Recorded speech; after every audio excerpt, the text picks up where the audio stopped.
Recording now. Hey everybody, I want to give everybody a very warm welcome. If you don't know me, my name is Sam Searles. I'm just going to chat for a little bit about what we've got going on tonight. I'm so excited you could all join us for the first of hopefully many BIPOC Awards hosted by BLM Seacoast. It's really exciting for all of us to be here. We have some amazing speakers, amazing people that we're going to be recognizing tonight, and it's just going to be a really great time. You should be seeing some artwork right now, I believe, and if you are seeing that, that is going to be a little slideshow, and that has some artwork that we're going to be seeing. That's going to be done by some local artists, which is amazing. I can put more information about that as we go. Is the slideshow starting yet? I cannot tell. This is the fun part of there we go. This is the fun part of doing a Zoom.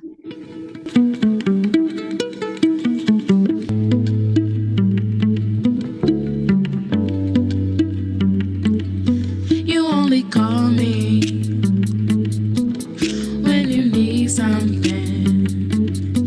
I need to be free. Time to spread my wings. I don't like leeches. All that nonsense gon' get back with ya. Don't got time for snitches. You're pulling me down, thought you was my sister. My strings propagate through space and time, here and there at the same time, in dimensions and basic rhyme. You ain't gotta be mad, look deeper, go higher when you climb, but stay out of my path, but stay out of my flight path. Never feeling lonely, only gliding, flying, always being constantly reminded. Time is running up, don't waste your luck, sucker. This is my life, don't mix that up. This is my light, don't block the sun. This is my seat, can't you tell? This is my time, don't waste it up. This is my land, not for sale.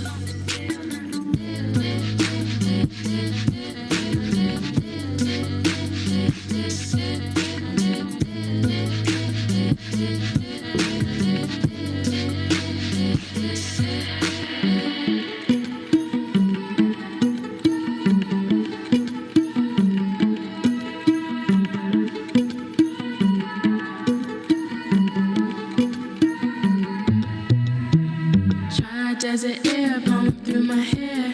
As we blow through the square, we don't even care.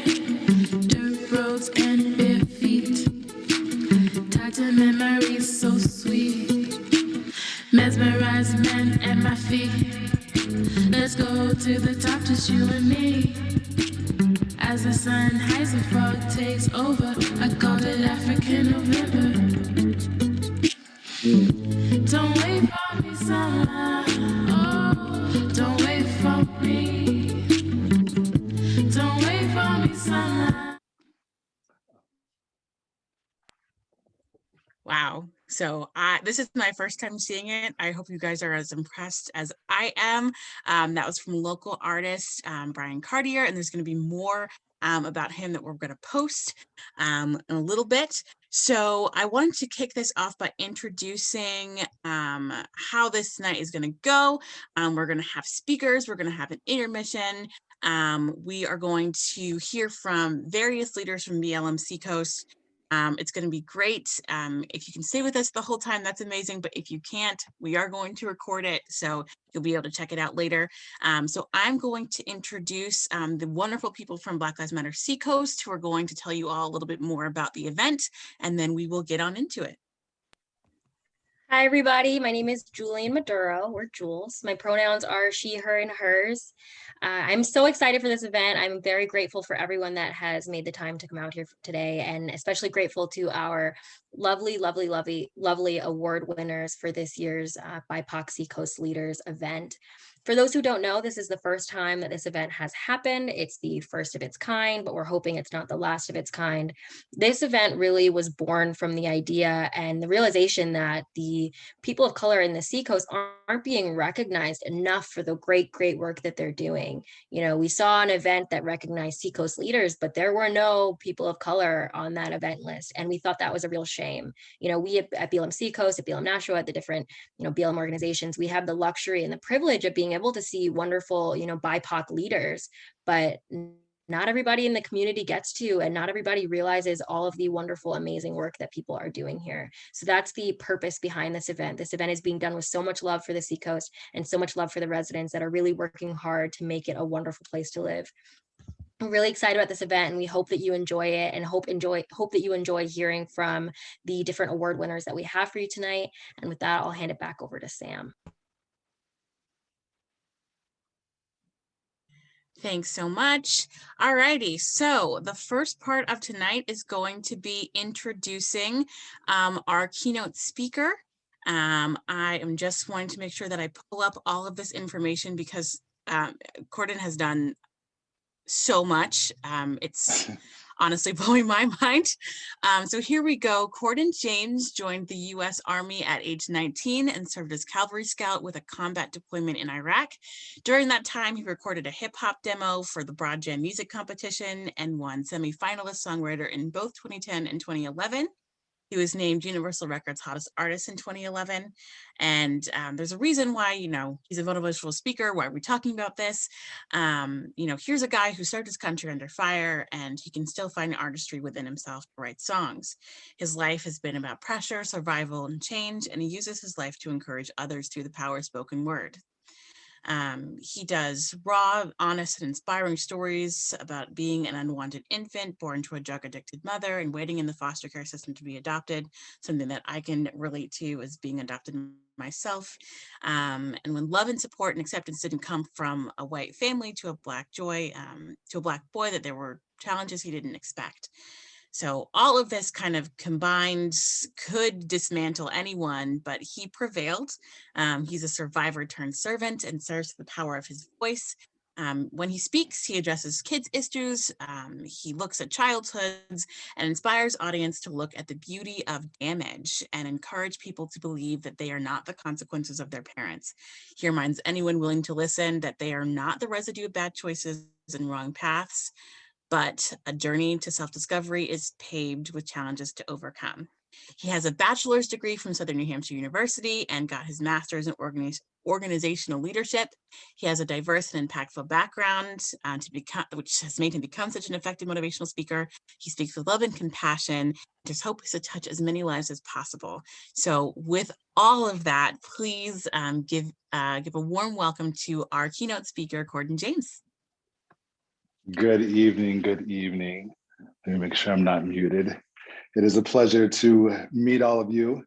Hello and good evening. Excuse me, my mini is here smiling at me as I speak with you. So I'm Corden James of Corden James LLC and the Comeback Kids. I'd like to thank Black Lives Matter Seacoast for the validation in inviting me to address you all this evening, and for voting me into the board of directors for Black Lives Matter Seacoast last week. I want to thank my children for the strength their joy gives me, and the communities that have cultivated me, the sacrifices taken and given, and the shoulders of my ancestors from which I am elevated upon, and that allow me to be here before you tonight. They say, seeing is believing, which is contrary to faith, because faith requires us to close our eyes and leap, confident we'll land safely. In an attempt to satisfy our need to see more faces like ours, entertainment and media have placed us center stage in political movements, TV shows, and as recipients of coveted awards amongst our white counterparts. Perhaps this is an underlying strategy to pacify our demands of equality in this great nation of ours, but we've only begun to scratch the surface, and the conflict continues. A question longing to be answered since the abolishment of slavery. Are we satisfied? I can boldly and unequivocally say no, because until BIPOC leaders are represented in every arena, hold real power, and are rightfully given platforms of influence, the faces we see on screen only signify a minute portion of our potential as a people. So why do we need BIPOC leaders? Well, before I could answer that, I first had to entertain, why do I need a BIPOC leader? It led me to think of the first BIPOC leader I ever had, Philly born and bred Sergeant Yates, who responded to a young Private Havron's rebellion with an act of boundless care. As I stood there with toxic pride, my chin raised in defiance. As I disobeyed his orders, Sergeant Yates approached me as a father, as a kind of Black strength that wasn't familiar to me, but definitely kindred. He ripped off his hard-earned stripes, and then he ripped off mine. And he says, respect me as a man before you respect me as my rank. Now, as a young cavalry scout beginning my military career in the US Army, it was my first realization of a need for a BIPOC leader in my own life. After spending 5 years in detention centers, group homes, and gangs before volunteering my life to serve my country, it awakened an empty ache I didn't know I had. It was an act of salvation. I'll always be thankful to Sergeant Yates for willing to be equal with me in manhood. Although he obviously outranked me, it was a moment of undeniable vulnerability and grace. If you ain't Cav, you ain't shh, as my boys would say, because we are first in and we are last out. Cool? Those life-changing lessons continued as I surrendered my life to therapy and can be best summed up by the words of the great activist, James Baldwin, who said, not everything that is faced can be changed, but nothing can be changed until it is faced. Now, a side note, I dare any one of you to go sit on a professional's couch or the safety of your own to do some of the most important work of your life, to unveil the very best version of yourself.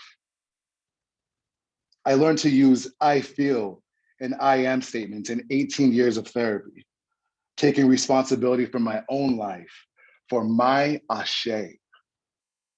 These simple but powerful lessons have liberated my mind from thinking vulnerability could never mean strength. I feel hurt by the increase in tokenization. I am confused by the denial of microaggressions. And I think if you cannot feel equal to me, then you refuse to change.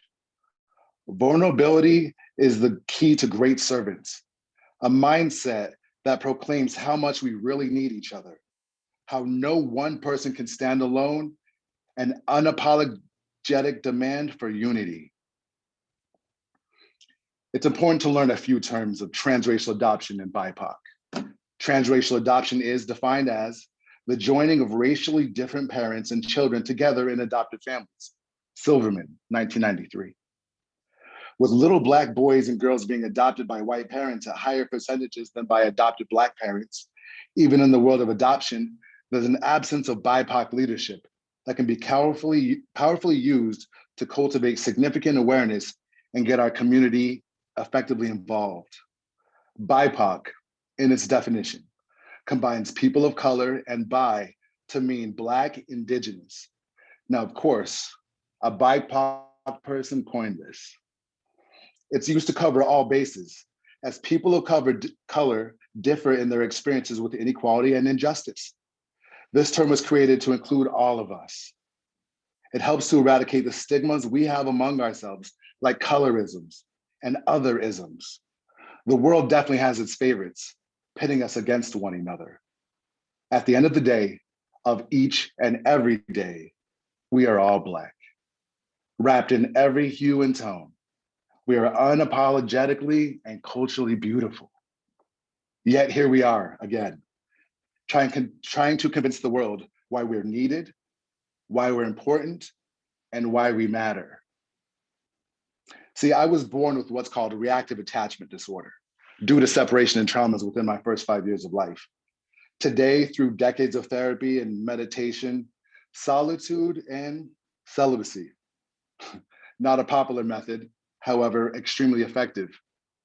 I've established statements of who I am, statements that anchor me in truth as I recite them in my mind or when the occasion calls for it. I recite them out loud. I am love. I am joy. I am dignified. I am disciplined. I am physically and mentally tough. Somalian, Nubian, Zulu tribes tough. I am a father. I am the adopted Black child of an adoptive white family. I am the Ashe of my ancestors. I am human.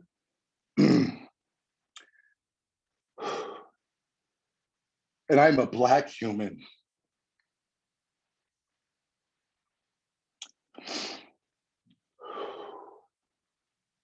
Excuse me. Back to my need for BIPOC leaders. I was born in 1987 at the Martin Luther King Jr. Hospital in the City of Angels to a loving mother, who was losing the war against crack cocaine and prostitution. I was born under the name Kenneth Cordell Dean when, upon a transracial adoption, I would be known as Corden James Havron, who you know me as today. Excuse me. The ancestors are strong with this one. In 1990, the year I was adopted, the African-American population in Miller County was at a head count of 2 people. The Latin community had 402 residents, while the Caucasian head count was 10,798. By the 2000s, the African-American population rose to 13. The Latin community thrived to 891 heads, while the Caucasian count grew to 11,653 people. In contrast, in 10 years, 11 more Black people, 489 more Latin people, and 798 more Caucasians would make up the county. Fun fact, I was one of the 4 Blacks in my county. The other 3 were transracially adopted like myself, but they were siblings who later moved in their junior years. Now, on December 8th of 2020, a staff report was published about 10 leaders to watch on the Seacoast. We can confirm that 10 of 10 are not BIPOC. Now, this may not come as a surprise to you, but doesn't make the impact of its audacity any less frustrating. Look at this room. Look at this very movement. Is there an absence of BIPOC leaders who are rising up to Is there an absence of BIPOC leaders who are rising up to meet the demands of our unsatisfied communities? Within Black Lives Matter Seacoast, who make it their life's mission to impact the world around them by celebrating our people? Who here among us is not qualified to lead in their respective fields? I'll wait. The very melanin in our skin and blood in our veins tells the world otherwise. It's a misrepresentation to display majority leaders in the Seacoast as non-BIPOC. It renders our efforts in the sight of those looking for us invisible and therefore not worthy of recognition. Excuse me. Ask yourselves this question. Why do I need BIPOC leaders? Let me say that one more time. Ask yourself this question. Why do I need a BIPOC leader? The Seacoast consists of the following towns and cities: Seabrook, Hampton, Northampton, Rye, Newcastle, and Portsmouth, all of which are in New Hampshire. So when I calculate the demographics of race, I was reluctant to find that on average, whites made up 95% of the state. Asians and mixed race make up 1.9%. Hispanics make up 1.2%, and Blacks make up 1%. Native Americans and Islanders are underrepresented at 0. Yet I see you, I hear you, and I honor you. As an organizational leader, I've been the tokenized Black manager in the company. From my platoon, to corporate structures. Yet I've interviewed, I've scouted, I've hired, I've coached, and I've disciplined many BIPOC and non-BIPOC youth and young leaders. I've led projects to improve your communities and host volunteer meetups. Now, they say that familiarity breeds contempt, which means that the more time you spend with someone, you tend to lose respect for them. Now, one of my favorite values as a United States Army Cavalry Scout is respect. A shared value amongst warriors is respect. Treat people as they should be treated. In the Soldiers Code, we pledge to treat others with dignity and respect while expecting others to do the same. Respect is what allows us to appreciate the best in other people. Respect is trusting that all people have done their jobs and fulfilled their duty. And self-respect is a vital ingredient of respect. And self-respect is a vital ingredient of respect, which results from knowing you have put forth your best effort. For BIPOC leaders to feel needed, your family, your peers, the media, all of who are in positions of power need to become familiar with and elevate BIPOC leaders, top to bottom, inside to outside, leading every decision you make, so we don't have to come back to this podium to discuss BIPOC leaders and your contempt. They say seeing is believing. And from what I can see, there are plenty of BIPOC leaders here tonight worthy of recognition, worthy for us to place our faith in their visions and efforts to continue to impact our communities, to impact the world. May your hard work and devotion for this movement continue for generations to come, as I stand with you in strength, vulnerability, and in unity. Once again, I extend my gratitude to Black Lives Matter Seacoast for allowing me to be the honor of speaking tonight. Here's to all BIPOC leaders and our ancestors' dreams realized. Thank you. Thank you so much, Corden. I know you can't hear us all clapping, probably some of us crying. I'm trying to hold it back. It's fine. We're fine. I know you also couldn't see the chat while you were talking, but all of us, we're remarking about how amazing you are as this was going on. I think it's definitely difficult for us to stop in the moment and appreciate ourselves and each other, and all the work that gets done and how draining it is, how hard it is, and how little there is in terms of recognition. And I think you pulled it all together really, really well. Your vulnerability is amazing and something to be so proud of. It takes a long time for most people to open up, and that's people who haven't had the crazy life, the crazy amazing life that you've had. So thank you so much for that.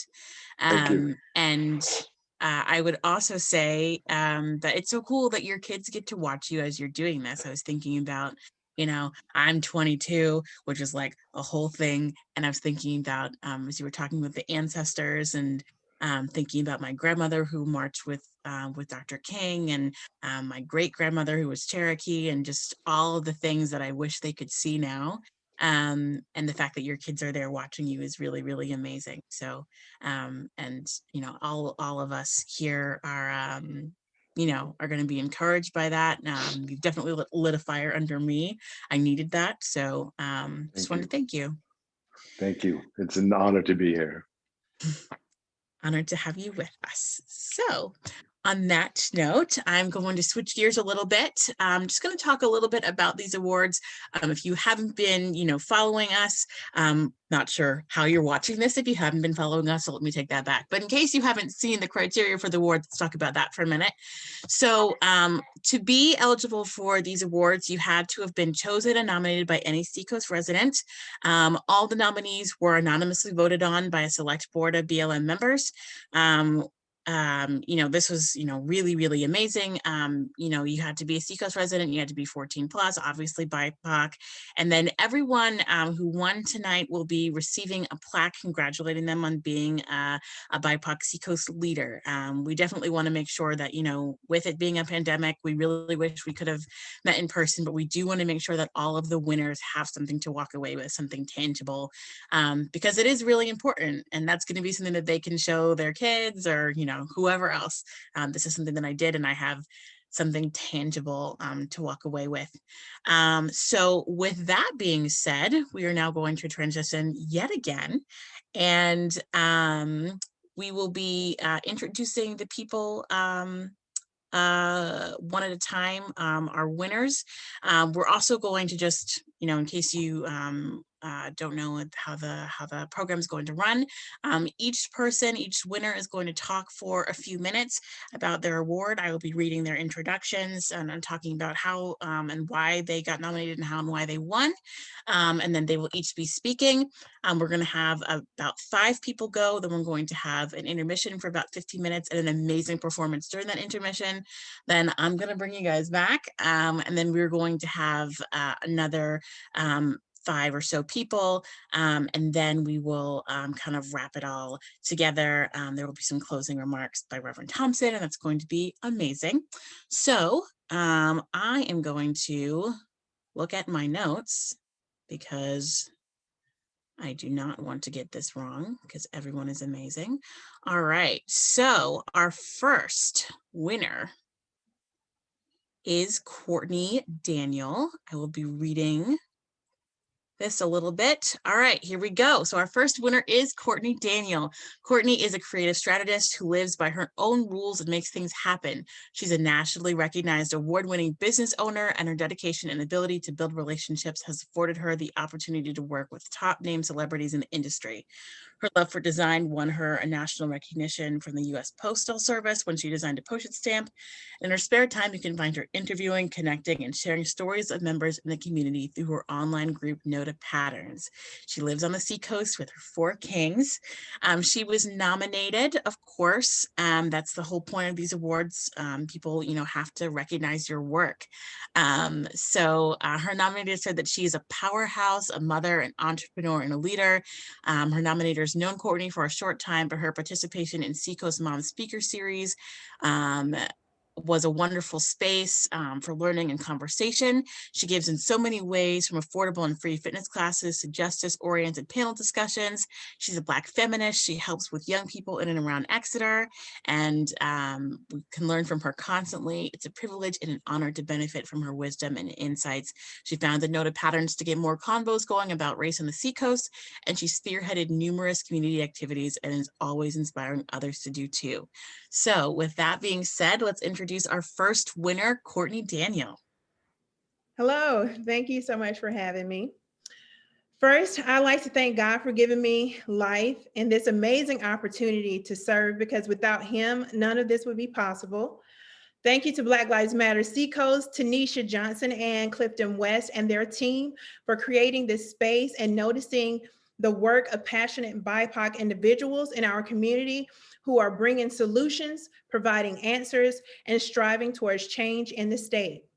When I think of what it means to be a leader is someone who is born qualified. They're ready to tackle any obstacle that may face them. A leader lays the foundation for change because they know there will be others who come behind them who can reap the rewards. A leader is selfless and dedicated to the cause, and out of leadership, beautiful things are created. Noda Patterns was born out of necessity to address the lack of accommodations available to Black, African American, and people of color who live on and around the Seacoast. A determined mom wanted to create a community for those who are considering on moving to the area and to nurture those who are already here and call New Hampshire home. In this online community, we've talked about what it's like to raise interracial children in New Hampshire. What are some of the challenges BIPOC business owners face in the community? And what does it mean to be inclusive? The story sharing and interviews have helped to identify what we can do to build one another, how we can bring resources to the community to fulfill a need, Identify the importance of becoming comfortable with being uncomfortable. As I continue this journey, my hope is to be an example for the Black and brown girl, and I want her to know that she can be included. She can leave a legacy. She can thrive, and she has that Black girl magic. To my fellow leaders, think back to when you were a child, the spark in your eye, the fearless attitude and determination, the confident answer you gave when asked, what is it that you want to be? What is it that you want to do in the world? I want you to know that you are called. Do not doubt yourself. We need you. We are leaders right now. I accept this award on behalf of my 3 strong, intelligent, and loving kings. The patterns we are used to are not going to get us to where we need to be. Thank you. Thank you so much, Courtney. I know you can't hear us clapping, but trust us, we are. Thank you so much for all of your work. I could have used the project that you've started when I was younger. I had my mom to look up to, and that was pretty much it. So I really appreciate you and the work that you're doing. Our next winner is a student. I am just making sure that I get to the right segment. Please bear with me. My computer is being a pain. I will just keep scrolling until I get there. Gosh, I love Zoom when it works. All right, one more minute. Hopefully I'll get to it. Okay, here we go. Thank you for bearing with me there. Okay, our next winner is Curtis D. Linden Jr. He is a member of the National Society of Black Engineers at UNH, which is a nonprofit organization. That mission is to increase the number of culturally responsible Black engineers to excel academically, succeed professionally, and positively impact the community. During his 2 years of research with the McNair Scholar Program, he was listed as the inventor on a provisional patent for a computer exercise device to be used in a microgravity environment. He's also had the opportunity to present his research at UCLA, UT Austin, and Baylor University.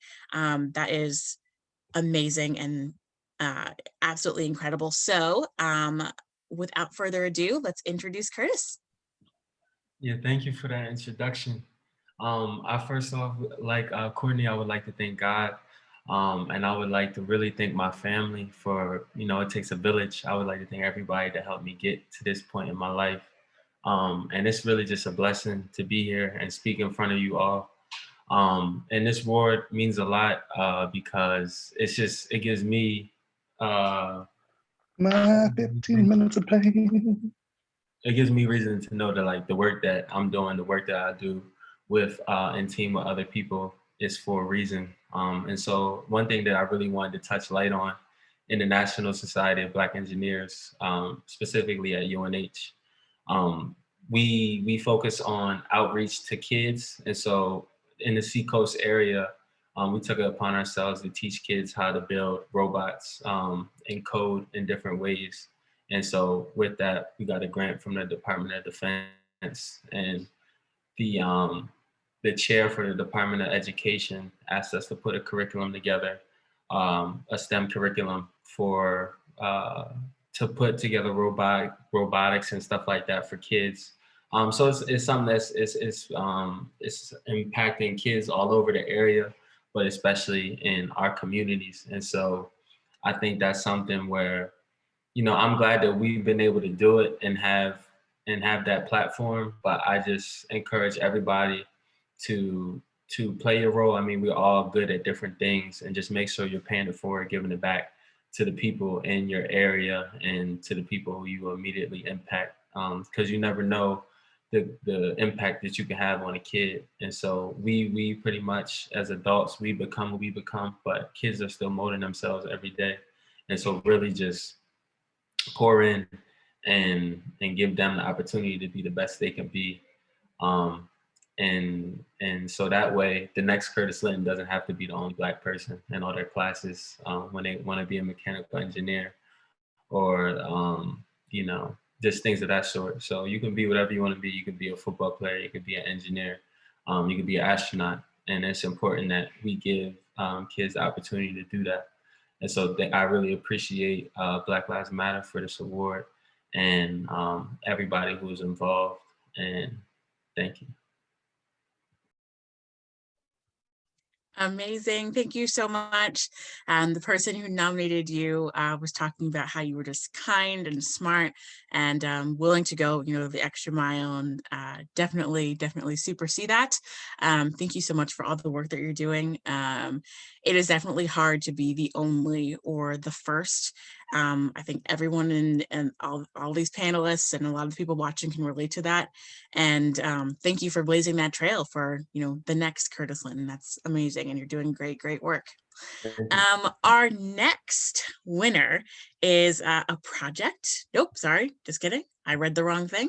Our next winner is not a project, that's after that. Our next winner is a high school student. Her name is Alia Castellano. She is a junior and member of We Speak at Portsmouth High School. She says being Muslim and biracial are huge parts of her identity. She says, although there have been struggles, I'm grateful for those pieces of myself and the experiences I've been able to have because of them. She's also an avid reader who always has reading material on hand, and she reads almost any genre and will gladly proofread for her friends. Definitely need people like that. And so speaking on behalf of her is her teacher, Kimberly, and I will turn it over to her. Hello, everyone, and thank you so much for allowing me to share a few words about the incredible Alia Castellano. And just to say that as an educator, and if there's educators on this panel, I'm sure you understand there's no greater reward than seeing a student take a passion and interest and turn it into their own construct and to produce a tool, which she has produced, for the greater good of the world and people who are coming from different backgrounds.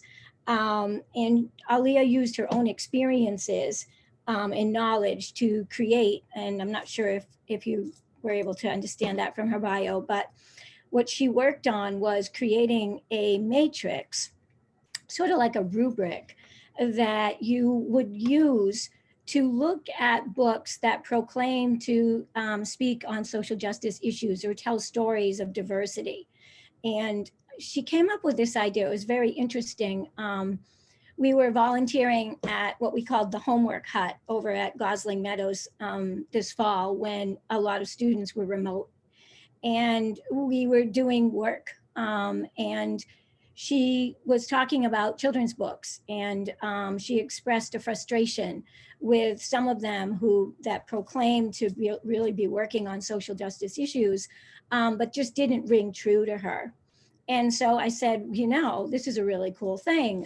Maybe you could think about doing an independent study and see what's out there. And as Alia worked, she came up with nothing. She said there really are no resources for librarians, for teachers, for people picking curriculums, for parents who might want to choose books that have good, solid information and are written by authors that understand the lived experiences. And so Alia worked for about 2 months and came up with a matrix that has been shared with local librarians as far away as Korea, at Lesley University in Cambridge, and so many different places where people are able to look at the matrix and then judge the books as they read them, and then share that information so that teachers or whoever want to pick up the books can have a really good selection of what is out there to help people understand social justice issues. So I just want to say that Alia is a very unique type of leader. She leads with a calm and thoughtful and wisdomful way. She is unique and creative, and I'm so grateful for this opportunity to speak about her work. And thank you so much. Thank you so much. Man, all of these things that, I mean, selfishly, I could have used when I was younger. But I think, we're the panelists are in the chat again, talking about, the awards as they're coming up. And, someone said future leaders, which is amazing. I'm out of high school. I'm past high school myself, but seeing someone, have that much, put in that much work and have it spread so far, that's amazing. And I just think about how far that can go and how many, kids maybe who aren't even born yet that's going to end up influencing and working towards. So yeah, that's amazing. And Ali, you should be really, really, really proud, because we definitely are proud of you. So our next award winner is the project that I mistakenly mentioned before. This is Project Dream. It started in 2018 after a racial incident polarized the school and community.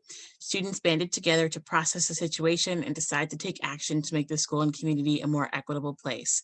Since then, the organizational goals have been to recruit members, raise awareness for issues pertaining to racism and inequality, advocate on behalf of marginalized communities, and build their own collective of understanding race, identity, and culture. So they're affiliated with the NAACP and serve as the Seacoast Youth Chapter of NAACP that accepts youth from surrounding communities and collaborates with the adult chapter. The partnership has strengthened community connections, and the youth have been to all sorts of events, public speaking, meeting with educators, and facilitating focus groups. They continue to partner with a growing number of organizations to strengthen the network of social justice advocacy. They hope to become stronger and more unified as they collaborate. And going forward, they want to work on education and advocacy around issues of racism and oppression. So from Project Dream, I want to invite Miracle LaPierre to speak, and we will hear all about why they deserved this amazing award.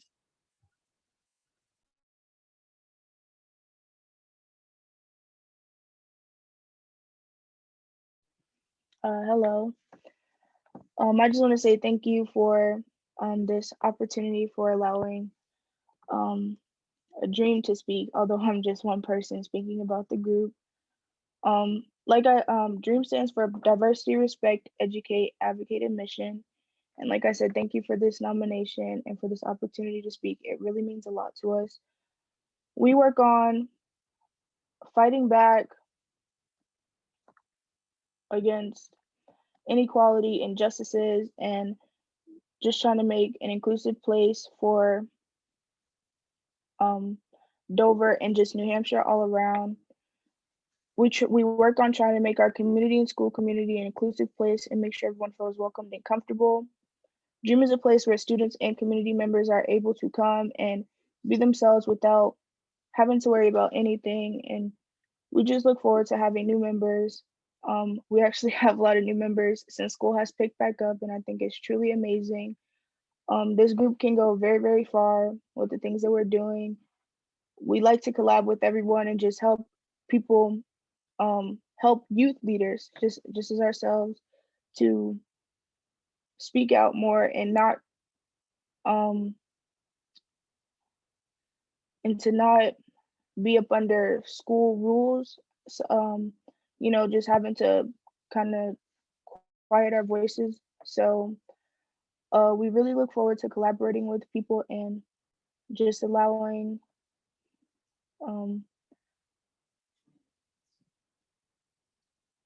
yeah, thank you.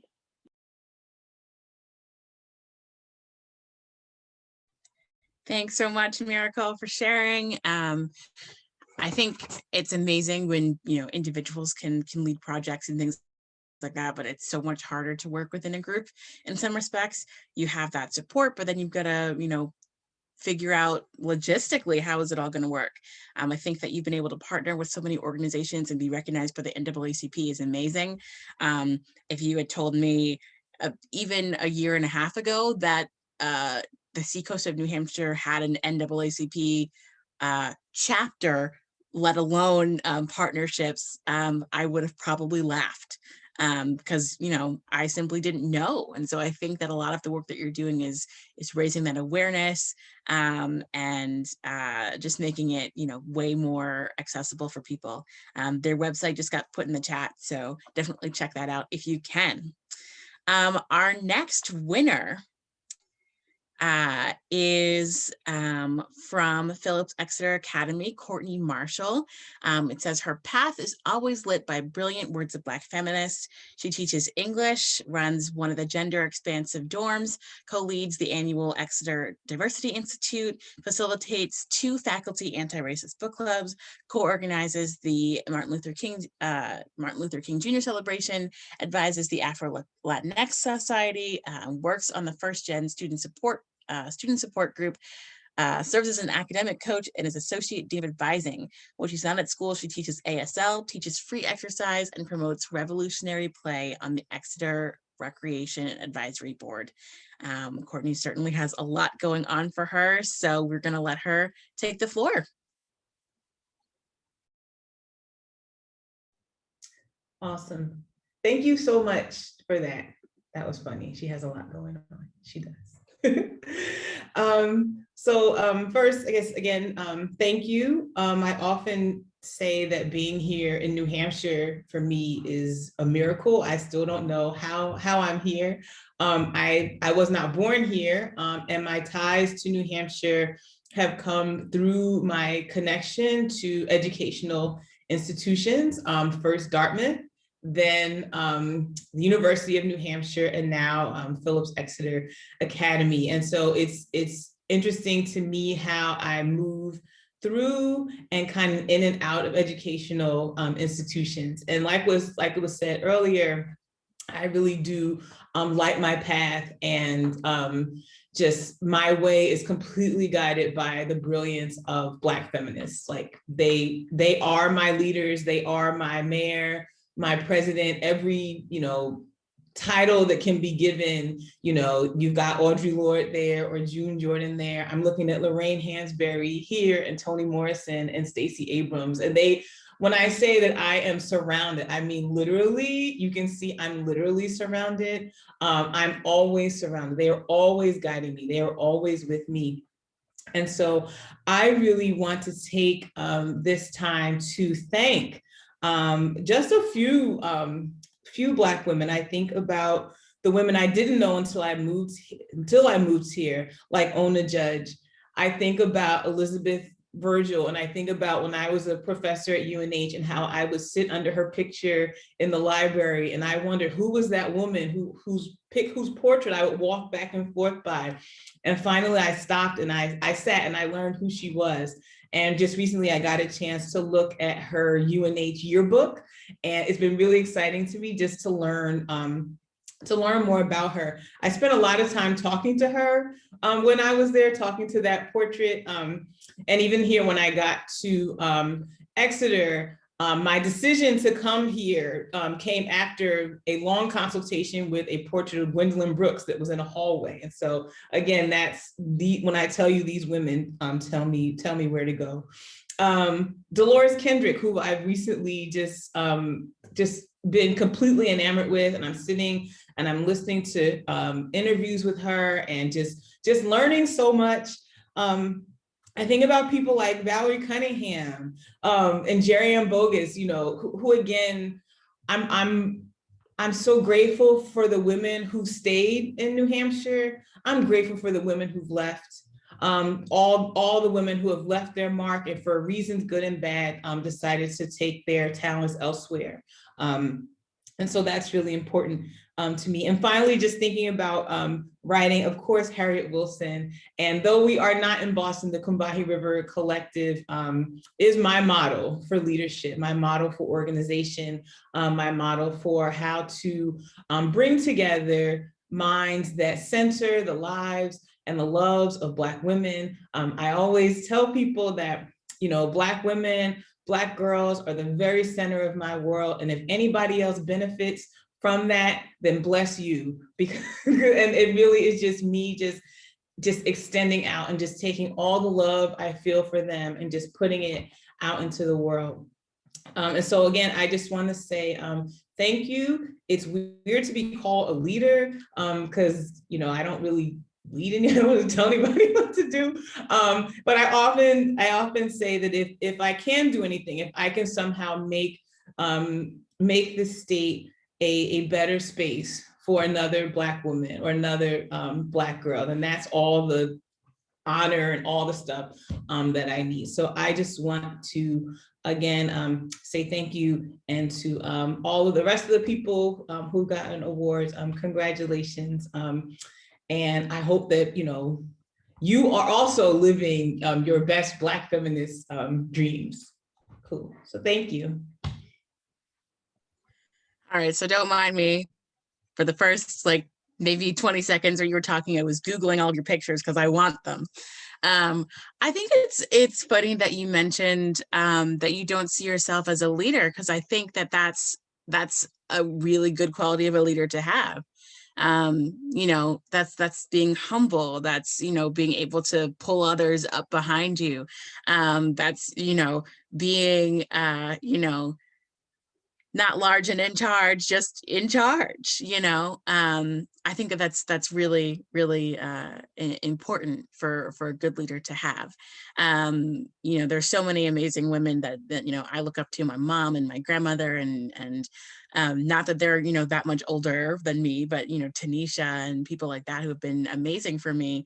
And so, you know, the more work that we're doing, and I think the joy that you have is amazing too. You know, that's infectious. It's really good. I mean, I haven't stopped smiling since I've been talking after you. So there's proof right there. It's right there. So yeah, thank you for all the work that you are doing.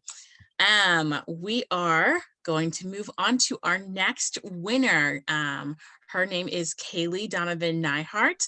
She's the owner and founder of Gallery Salon. She is a charismatic hairstylist with a huge heart, and she thrives on making people feel and look their best. She specializes in NVR hair extensions that transform hair so seamlessly, people will be turning their own heads. She's a master colorist with, I hope I'm saying this correctly, Alpha Parf. You got it. Yay! She is also one of the most highly sought after colorists in the region. She has an eye for beautiful color melting and is an expert in luxury Italian color lines. She's always keeping up her education and attends industry shows all over the country to stay informed of best products and techniques. She's taken an in-person haircutting class with celebrity hairstylist Ted Gibson, and has been published in several business and cosmetology publications. She's originally from the Seacoast and resides in Hampton, and when she's not behind the chair, you can usually catch her spending time with her 2 dogs, her husband, and close friends. So please join me in welcoming Kaylee Donovan Nyhart.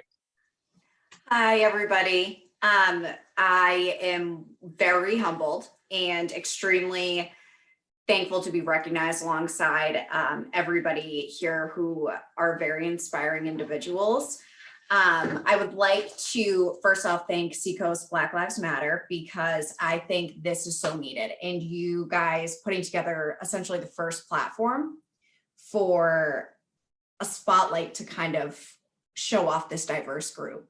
I really do think that it's important to let everyone know we are here, and I think that's because our backgrounds and our diversity really help push our missions.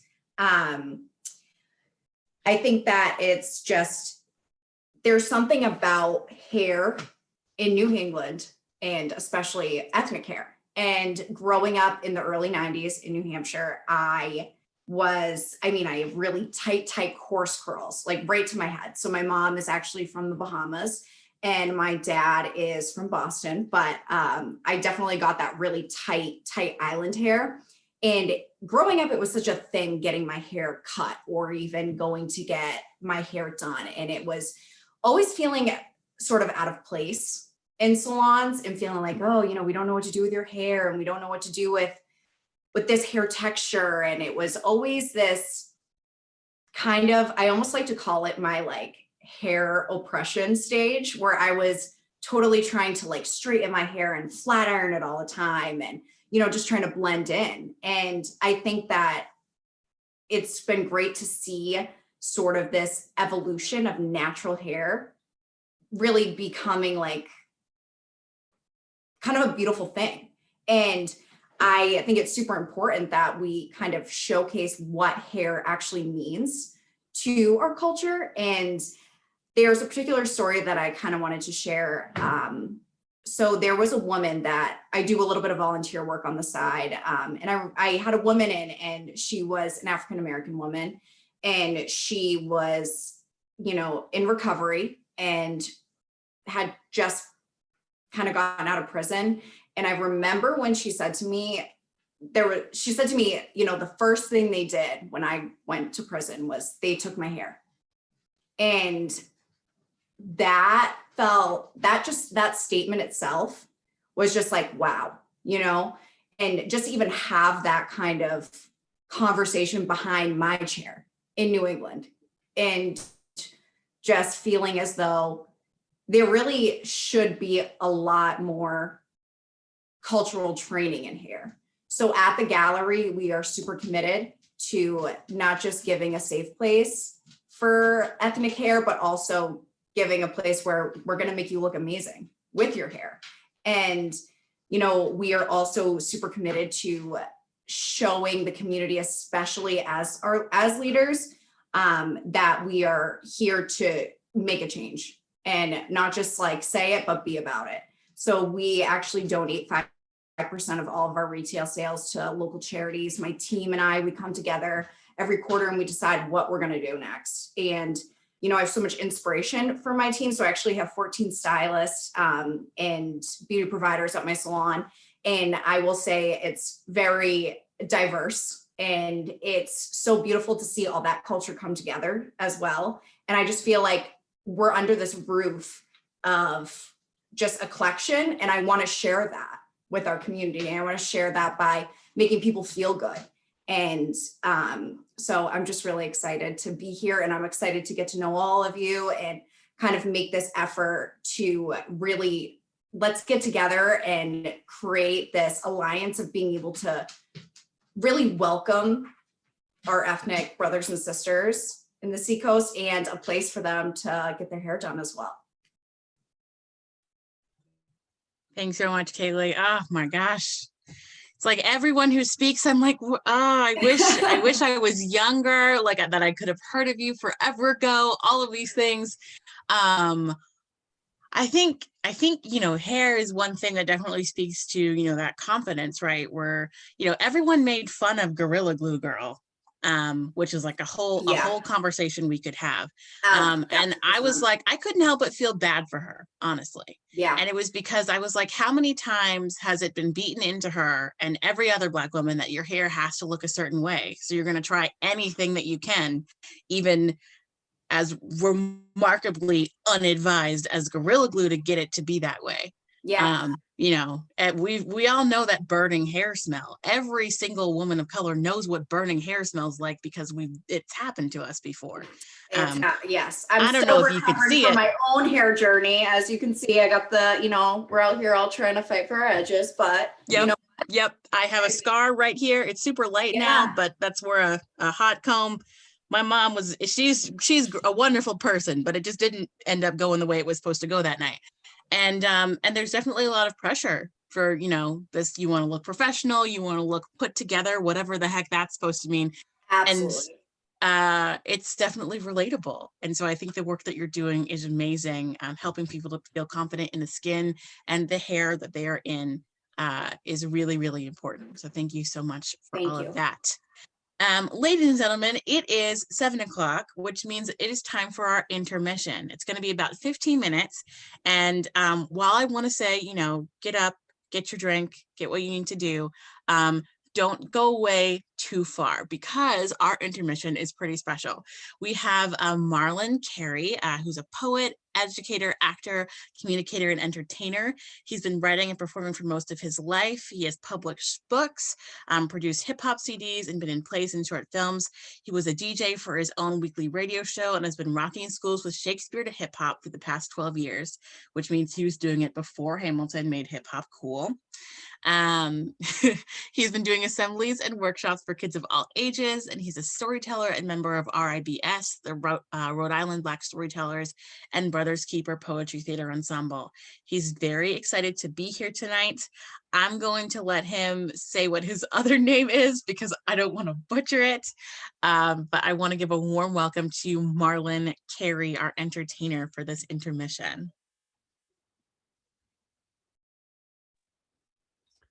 Hi, everybody. How you doing? How's it going, family? I'm glad to be a part of this celebration, this award ceremony. Thank you so much for inviting me to be part of this.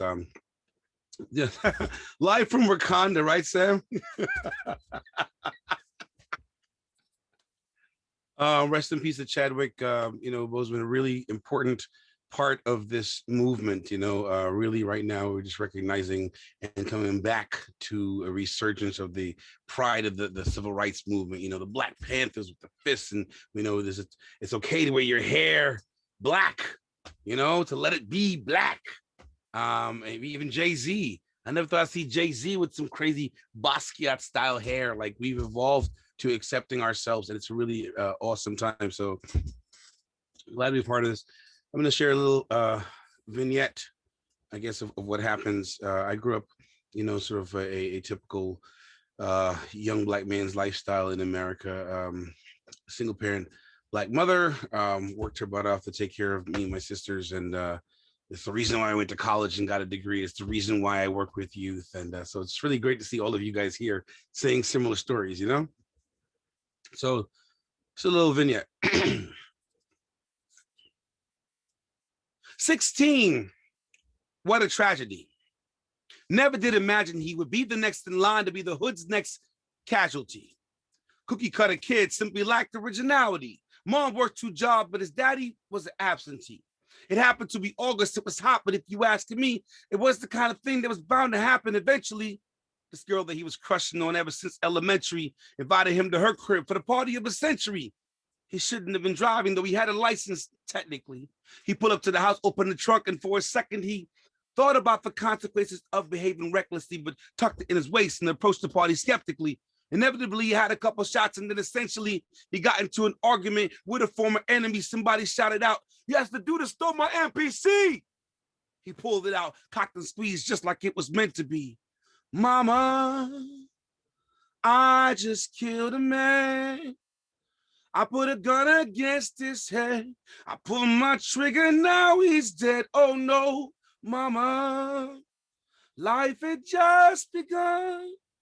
But now I've gone and thrown it all away." He didn't have to do it. He was new to all this gangstering. Just a little knucklehead trying to do his gangster thing, practicing his gangster lean. Now he done the gangster thing. Ambulance is coming, party over, and it's thanks to him. He's feeling that adrenaline as he proceeds to flee the scene, driving in the speeding lane, swerving in the freezing rain, passing by a school. But he's never going to school again, never act the fool again, he'll never pack a tool again. Used to be such a good kid, he never was a hooligan. Probably never hit that YMCA pool again, because after an encounter with a boogie named Julian, he bought a 22 from a dude he knew from school, and then he brought it to this party, and he drank a little booze, and then he lost his temper, can't remember what it was went through him, and all praise bulletin, or you just keep pursuing him. Dead or alive, bring him here, we'll figure what to do with him. Mama, I just killed a man.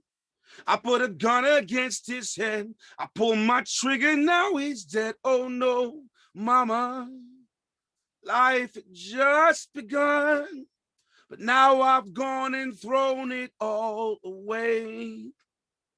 He driving with his knees, takes a celly out his pocket, same feeling as the weapon first time he ever cocked it, still gripping in the other hand as if he couldn't drop it. Only got a 22, but now he wished he had a chopper, because a lot of coppers flocking and they got a helicopter. And his liver's dying wish is just another shot of vodka. And his mama always wanted him to grow to be a doctor, but his options got diminished in the streets without a papa.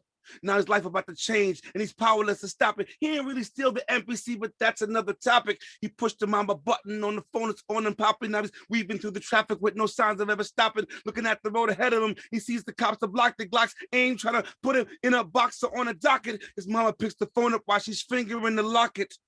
And the party of his century ended up so catastrophic.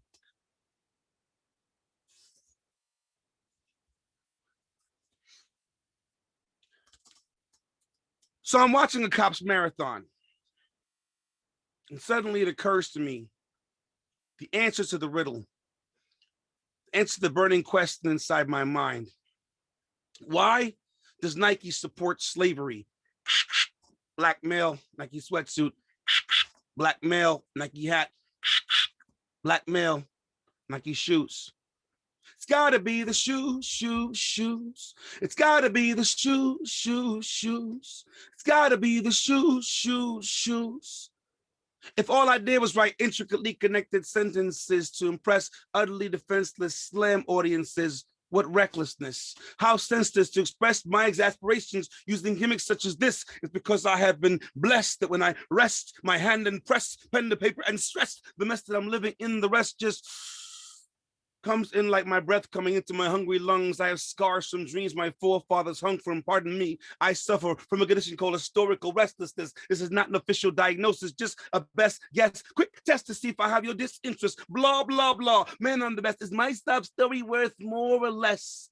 I confess, I'm only doing this half in jest. The other half is tongue in cheek, or rather knife in flesh. It's going to hurt a bit or kill you more or less. But I'm only here to document distress. I inflect and project when injecting the rhetoric for dismembering the mechanism. But if I only concocted cocky quips and quirky quotes to cold cock your cerebellum, would you still consider me lemonade if the sun were a lemon?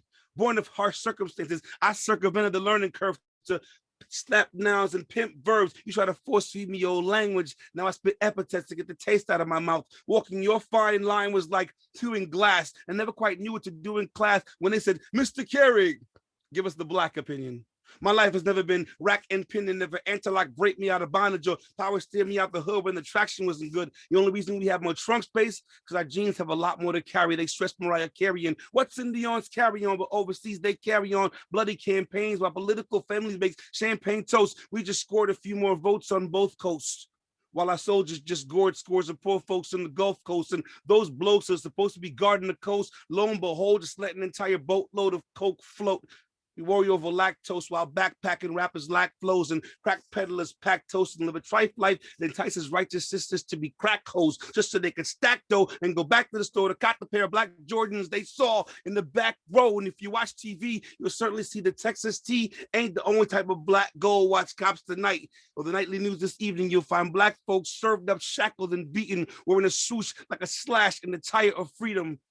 Boy, I tell you, it's gotta be the shoes, shoes, shoes. It's gotta be the shoes, shoes, shoes. It's gotta be the shoes, shoes, shoes. Sometimes it seems like my whole lifeline has been the punchline of a joke that I didn't get. And the whole world's laughing, pointing, waiting for me to fail. But though I might pale in comparison to my environment, I've got ink inside my veins, and I will blend in until my time comes. I will wait here until my time comes. I strip my brains frontal lobe until the rhymes come. And I will wait here until revolution comes like war drums to numb this pain. But my revolution will not begin, and my chains remain like the concrete beneath the bloodstains. I've been trained to miss the freedom train, trained to strain for it has been mine from the beginning. And I'm beginning to understand as I stand here in welfare lines, waiting for stale cheese and swine. I'm composing lines, trying to remind my brother who stays trapped behind vertical lines for crossing the imaginary line between legal and illegal. I'm trying to remind my people, hoping as he reads my lines by getting his cornrows properly aligned or lining up for inspections that most Americans thought were behind blacks, he will find that, as a matter of fact, the revolution is here. And as I climb the splintered stair up out of this well, I'm thinking hell must be a state of mind. The shortest distance between here and my destiny has always been a straight line, but I've been zigzagging all this time, run amok, bamboozled in a Rubik's Cubism, television saturated vision, missing the greater part of my intellect, needing respect but never getting it. And you see, I'm like that penny with the hole in it, but I put a string up in that hole inside my soul in it and hold on to it. So here's the penny for your thoughts, but give me back my change. I'm trying to change all these straight lines into curved ones as I keep on re-evolving like the earth around the sun, and my suns will shine through all this darkness, even if the part my soul in the pursuit. Don't shoot, I'm only grabbing my wallet to show you my identity. But there's no room to exist inside of a small black box, and I forgot before I left the house this morning I had my blackness cocked, and so I got shot, felt lead in my back, hot like the coals gurus quickly run across my boss. I swear we only threw 3 men into the fire. you idiots. Then why they're now fought in there, singing, shouting, throwing their hands in the air like they just don't care about death. But breath is not the only weapon I have to give, and so I bleed ink in the fields, line like corals testifying to the silent screens, leaving stains in both headlines and front pages. This revolution will not cover our dateline. This is me on the front line saying the hell at one time. I'll drop no dimes on your crime watch hotlines. I'm pedal to the metal, revving till I hit the red line, headed for the finish line, trying to finish my lines, and time is time tries to redefine the crime's history is done to me, and suddenly it comes to me like drums overcoming me, numbing me, beating me over the head. I am not dead.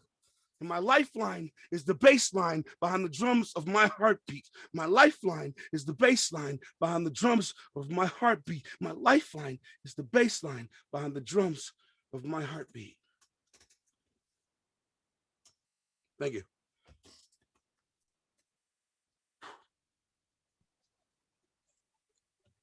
Wow. I have absolutely no way to follow that. Absolutely none. I think one thing that hit me the most, if you wouldn't mind, could you reread the line about Black opinion? I just caught that little piece. Can you just reread that line? And I never quite knew what to do in class when they said, Mr. Carey, give us the Black opinion. My life has never been, yeah, that's the part. And that's real. I was college, you know, I went to North Carolina, St. Andrews College, a small school down south. And, you know, sometimes it was just ignorance. They didn't have another person, but it was really this weight of we're discussing serious issues about race and culture and social justice. And they go, Merlin, what do you think? And it was the last thing I wanted to do was to speak on behalf of the entire Black race, like we're a monolith. I said, whoa, whoa, whoa. I am a Jamaican immigrant to start with. You know, I'm a Northerner. I am all kinds of other educated Black, and this is that. Like, I'm a unique story.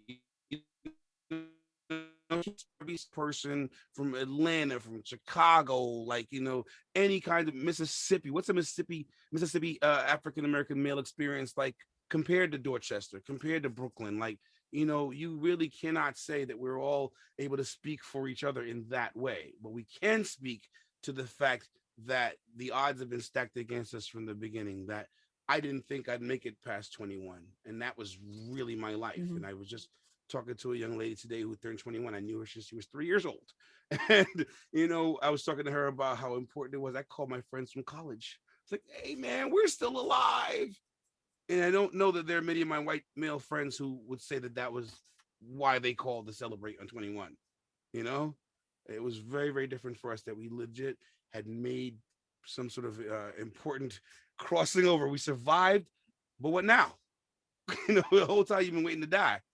You know, and so for me right now, being 43, you know, being able to get to a place where I have children and I'm taking care of them and I'm married, and, you know, I didn't have these models to start with, you know, and so I always am talking to young men and young women about how to change the future. And this movie here was really important for us to get back to a state of pride about our Blackness, and then, you know, get to a place where we need to have that pride in ourselves, you know.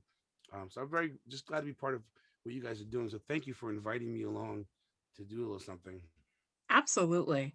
Yeah, I loved that line because I was thinking about how many of us, as, you know, being, you know, Black people in New Hampshire, but, you know, even Massachusetts and other states, you know, along the seacoast anywhere, have had to have that conversation. And it's like, okay, well, I'm one person. And I talk like this, so that immediately takes me out of like a lot of discrimination that happens for other Black individuals.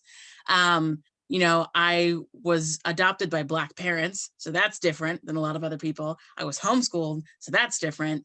I have food allergies, that's different. It's like there's a million other boxes that I have, that all of us have, that make us different. But we've all had that moment of, so as a Black person, and it's like, oh my God, please don't ask me to do this. Or sometimes it's like, I actually wish you would have, you know, in this case, because maybe it would have made that, you know, production or that workshop or that panel just a little bit better and not offensive, or worse, you know, setting, you know, pushing times backwards, you know. I feel like we can all relate to your words that you put together so powerfully in both of those pieces. You know, I have a brother who just turned 27, and he lives about 40 minutes away from where Ahmaud Arbery was shot. And I told him after that happened, I was like, I criticized you for, you know, not so much for being a stoner, but just for not ever getting out and doing anything, because I'm an extrovert and he's extremely introverted. And I was like, I take it all back. I'm glad you're not out and about because you're safer. And that's terrifying. I mean, if he wanted to, he should be able to go on a run, you know, and we've all heard this, you know, a million times before. It's something we can all relate to. But I think that, you know, your words and your art really sum that up, you know, really, really well. So I want to thank you for sharing your gifts with us. I'm going to give everybody exactly 1 more minute to come back, because that will put us at the 15-minute mark that I had said previously.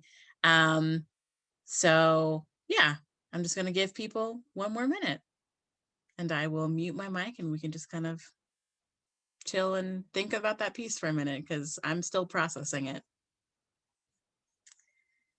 All right, I'm going to give people 1 more minute.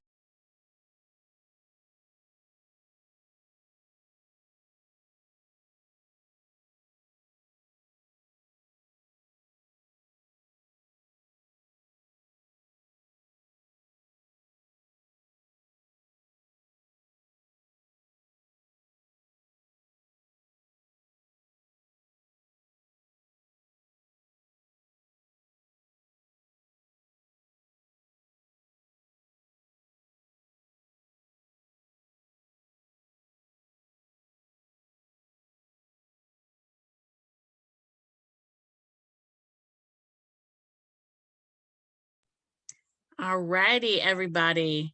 Welcome back. This is now the second half of our event. I hope you enjoyed intermission as much as I did. We are going to start with our posthumous award. This is for an amazing individual, Bruce Seals, and his daughter, Denitra, will be speaking for him. He began his basketball journey at the neighborhood Rosenwald Recreation Center. He went on to play at Xavier University of New Orleans. He was then drafted into the American Basketball Association, which later became part of the NBA. He went on to play professionally for 8 years before retiring from the NBA and settling in Boston with his wife, Shirley, and 2 children, Denitra and Bruce Jr. He was hired at the Boys and Girls Club in Dorchester, holding the position of Director of Athletics at the time of his death. For over 30 years, he devoted time and energy to helping them become successful and caring adults, and he did so without the expectation of accolades or recognition. Instead, he did it because he believed it was his spiritual calling. We've been talking a lot about our ancestors tonight, and so it feels really fitting that we get to honor someone who's gone before us and has done a lot of amazing work. So in honor of Bruce Seals, his daughter will be speaking on his behalf for us tonight. Thank you, Sam, for the wonderful introduction. And on behalf of my father and my family, I would like to thank Andrea Stein for the nomination and the Black Lives Matter Seacoast Committee for this wonderful honor. My father was the epitome of a self-made man, and although basketball opened up many doors for him, he was a simple man who lived an extraordinary life, and he strongly believed in the principle of reaching back to help others once he achieved success. In his 30 years of mentoring, he's touched the lives of thousands of young people, and we would all like to think that that would be his lasting legacy. Again, thank you, Black Lives Matter Seacoast, for this wonderful honor and acknowledging the positive impact and commitment that my father had made in the Boston community. And congratulations to all the winners tonight. You are all so amazing.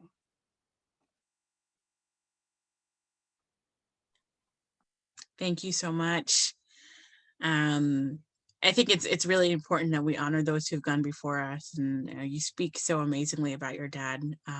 You know, I think it's really important. I think the most important thing that we can do as, Black, Indigenous people of color, as humans in general, is to pass on the amazing things that we've learned and know to the next generation. And your dad definitely did that. So I want to thank you for speaking on his behalf and your whole family, because, it does really take a family to put that much love and support out there.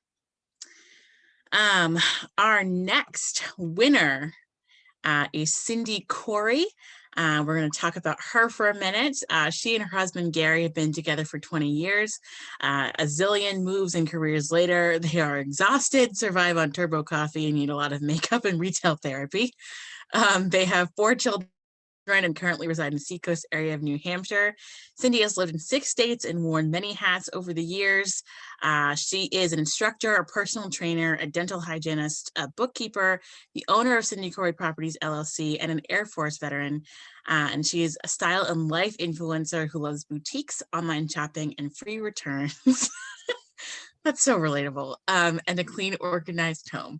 Not so relatable. We already know why this backdrop is up. So with that, I want to introduce Cindy Corey and have her talk a lot about the things that she has done. Thank you, Samantha. Well, I'm here because I was nominated because I wrote an article for Seacoast Moms. And so I just want to say thank you to Allison, the owner of Seacoast Moms, Allison Dudas, for the nomination. And I really, when I got the news, I was just overwhelmed because I don't consider myself a leader in the BIPOC community. I just never thought that would be me. But as it turns out, I'm so happy to share the experience and the message that I shared in the article. And, it was a day in July last year that I was at the food store early in the morning. And this was about 4 months after the pandemic started. And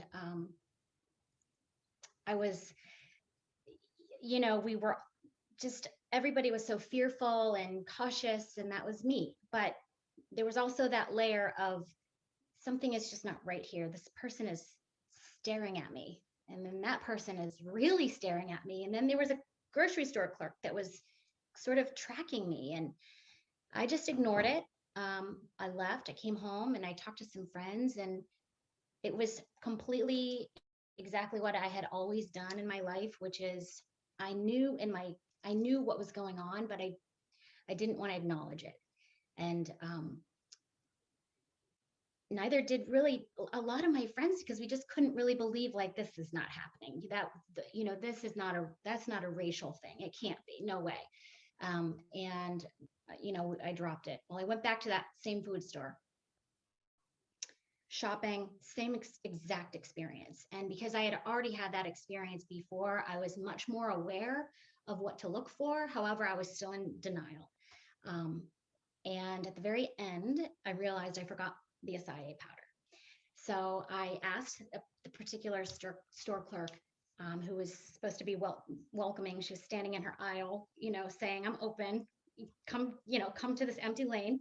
I asked her, "Where is the acai powder?" And now she was definitely,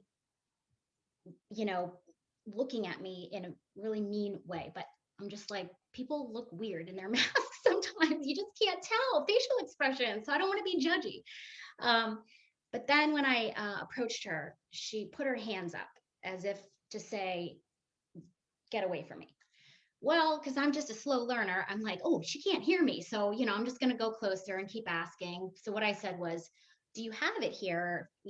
Talking. It was usually near the flaxseed. So she is at that point completely backing away from me with her hands up and just says, "I don't know what you're talking about. I have no idea what you're talking about," and turns and walks away. And then says over her shoulder, comments, "But the tofu's over there." And I was just, as I tell the story, even I read my own article and it's just like, I'm so shocked. I have a range of emotions, but I'm just shocked. Number one, I can only speak for myself. I'm shocked that I really honestly was giving her the benefit of the doubt. I stood there And I was in denial about what happened. I literally stood there stunned. Fast forward, I write the article and I share my experience. And so tonight, I just wanted to talk about the 3 things that I feel is just important to share about that situation, and something that my family and I learned, and that we've been able to share with our friends, that has not only healed us in some of these occasions looking back, but has also hopefully will help and empower people when they not only face the situation themselves, but also see their friends or their families in a situation like that. Because sometimes we're so shocked if it's happening to us that we don't know what to say and we don't know what to do. And so 3 things were very important to note. The first one is, number 1, trust your gut. If you feel something is off, if you feel in your gut that something is just not right, you trust your gut. I ignored my gut. From the very first visit to the food store, I ignored my gut. Why? Because it's easier to ignore and avoid the pain and emotion of looking racism in the eye. I feel if I had acknowledged my initial feelings and then talked about them, I would have been less shocked and better prepared to handle the tofu comment. The second point that is important that I learned and we went through together as a family, is to talk about it. When these things happen, even after it happened, that occurrence, it was days before I discussed it with my children. I have this tissue here because Corden had me crying at the beginning, so good thing it's nice and handy. My tendency in pain is to isolate until it's worked out within me and not talk about it. Probably not healthy, but you know what? We will save that for the therapist. When I revealed what happened, then my kids revealed their moments. And a few of them I share in the article. But it wasn't until I revealed my own moment. And because we lived in Northern Virginia in the DC area, where my children were surrounded with diversity, I realized that we really hadn't discussed what covert racism looks like. Subtle slurs, microaggressions, insults. And so we finally did. There was also an age factor. They were younger, and now it was time. The very third and most important, I feel, lesson that I could share that I learned is that I like to entitle it "In the Moment." Our extensive communications involved questions that were like, how does your heart feel? What do you do to feel better? How do we help each other? How can you help yourself? And somebody on the panel, one of the winners, was talking about self-worth. And that really spoke to me, because this is a lesson in self-worth for all of us and for each other. For me, this is where humor and laughter comes in, because I can always make a bad situation funny. And that was a tactic that I used all my life, even when we were kids. But while that works and humor works as a healer after, it doesn't empower. And it doesn't empower my children or my friends or me in the moment. So that's when we decided that it was our calling and our responsibility in our way to fight racism was to just grab it in the moment and to be brave and practice having the tools of communication ready to address any situation like that, whether it be to us or to our friends or to a bystander. The moment that we feel in our gut, that uneasy, uncomfortable, insulted, are we insulted moment, we ask, what do you mean by that? what does that mean? I'm uncomfortable with that. I don't understand. Why would you say that? What is happening right now? This works whether you're in a place of subordination as a student to a teacher, an employee to boss, younger to elder. As I was taught growing up, you know, the respect, it works both ways. And, you know, especially peer to peer, asking those questions is a tool that we vow to use. I shared these thoughts in that article for Seacoast Moms, and the amount of feedback and message from families and individuals that have experienced the same was tremendous. And I really appreciate the opportunity to share that with you today and to the listeners. And I just feel so honored to be here with the entire panel. All of your stories are so unique. And the hour's gone by, so I'm going to close here quickly, not be too long. This is my and my family's work, is sharing the self-respect by just asking simple questions in the sting of the moment. We hope to teach and emulate curiosity over stereotypes, education over alienation, and show that at the ground level, humanity and kindness are the most powerful tools against racism. My name is Cindy Corey, and I'm a contributor for Seacoast Moms. Thank you so much for listening. Amplify that applause by however many people are on. I can't see that on my end, but I wanted to thank you for sharing your story with us. Thank you for being so vulnerable.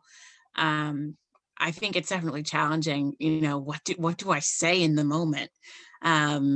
2 years ago, I went 2 years, something like that. I went to go see the Toni Morrison documentary in Concord with a friend. And we were just sitting outside afterwards, minding our own business, talking about the film.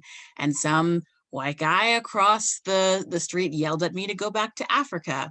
And I was like, I froze in the moment. I didn't think to say, you know, I think I said something like mind your business or something like that. Like I didn't want to engage with him or whatever.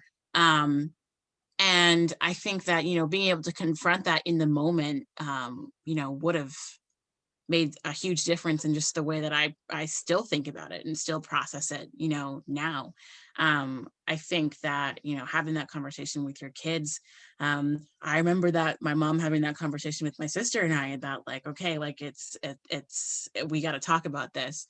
I think that's a really, really important thing that all parents can do. I really appreciate you know, the fact that you're willing to share your story in such a broad, you know, platform on the Seacoast Moms thing. I think talking about it, as you were saying, helps all of us. There's a ton of, you know, different experiences that we have.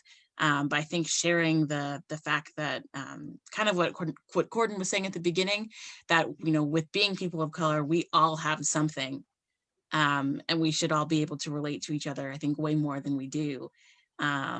And so I really want to thank you for sharing your story, and, you know, to remind everybody that, you know, while we are hosting this as Black Lives Matter, the rise in hate crimes against Asian Americans has been ridiculous. And it's something that we all need to keep an eye on, find ways to support, you know, our fellow humans, period. So definitely be looking for ways to help and stick up for each other. So thank you so much, Cindy. I really appreciate you. Thanks, Samantha. We all do, obviously. All righty, we are going to move on to our next award winner. Our next award winner is Katie Kachowski. She is a special collections librarian at the Portsmouth Public Library and co-founder of the library's Task Force for Inclusion, Diversity, and Equity, otherwise known as TIDE. The group was formed in June 2020 as a space for library staff to discuss social justice issues and critically examine the library's role in serving the Portsmouth community.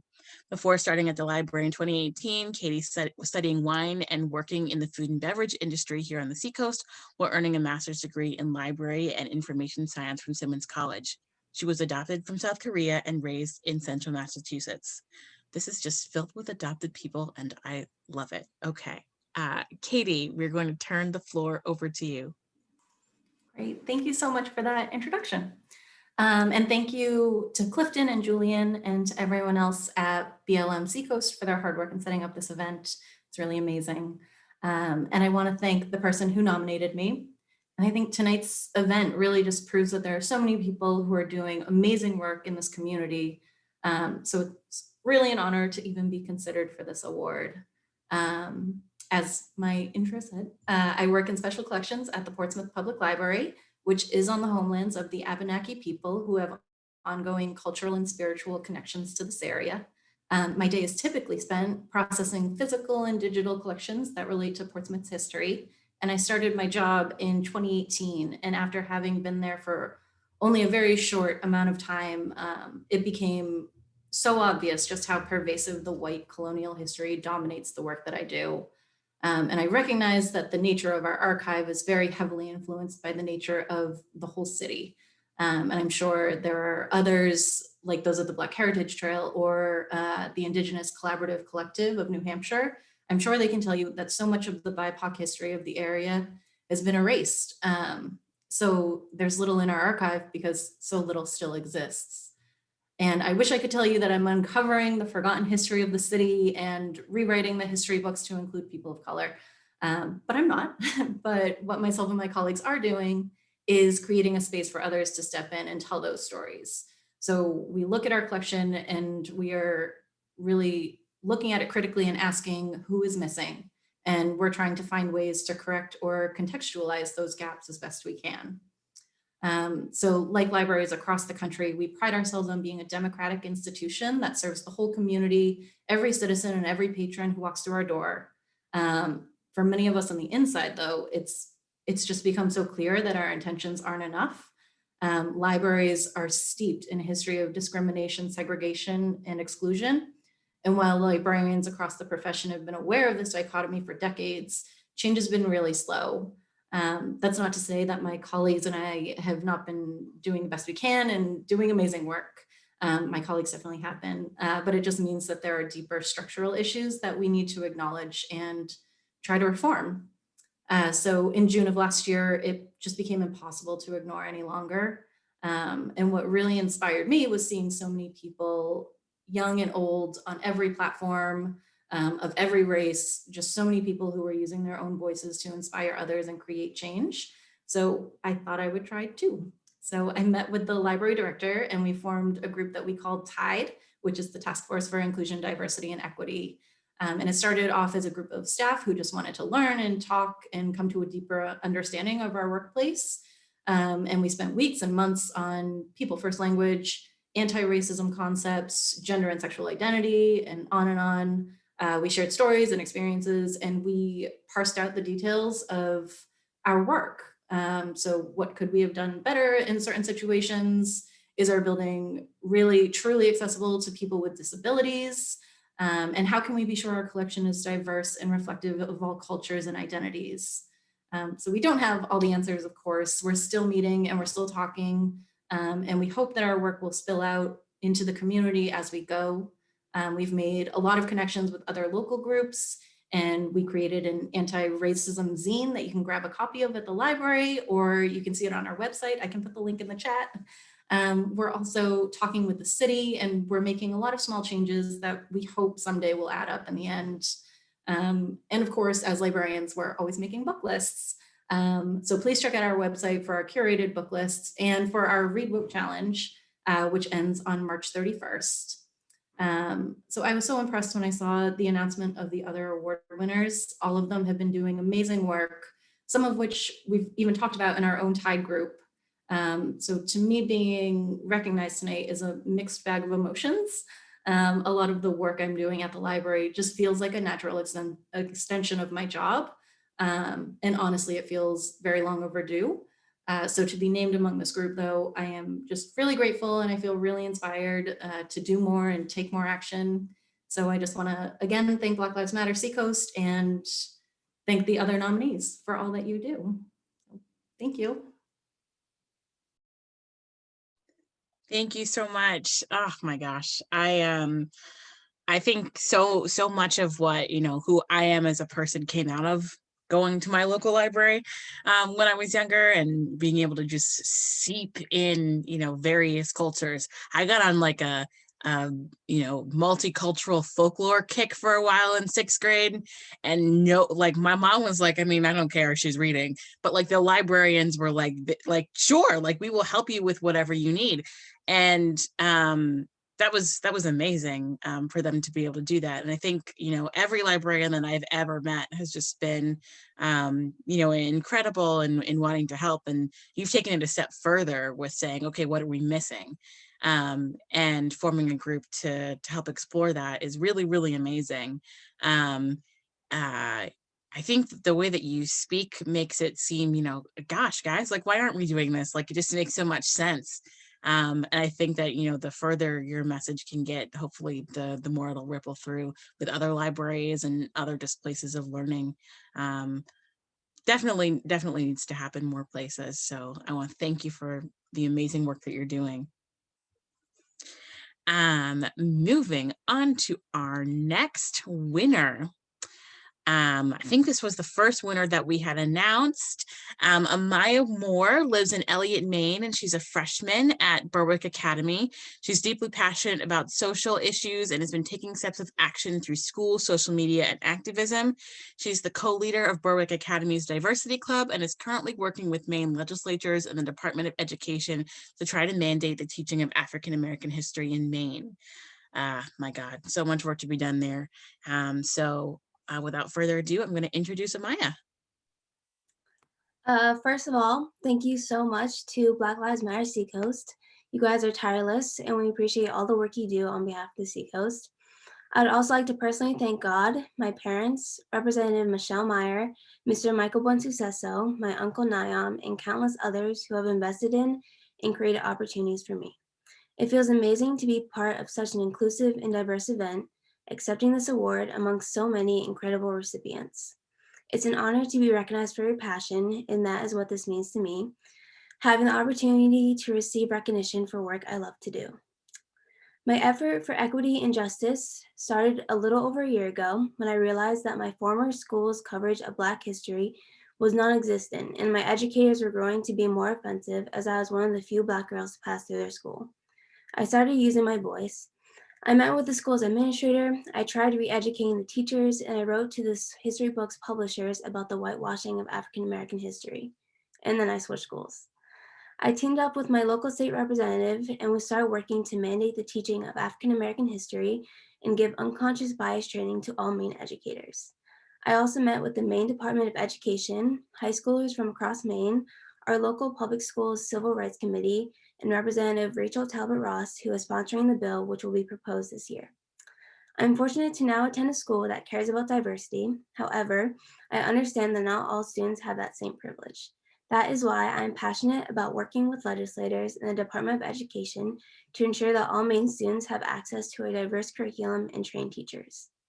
In December, I had the opportunity to attend a 4-day Student Diversity Leadership Conference held by the National Association of Independent Schools with upper school student leaders from all over the world.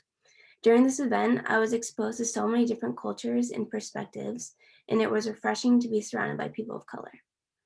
As a co-leader of the Diversity Club at Berwick Academy, we ran a racism awareness campaign, met with middle school students to discuss racism, and read books about civil rights to the lower school. It's been a busy year.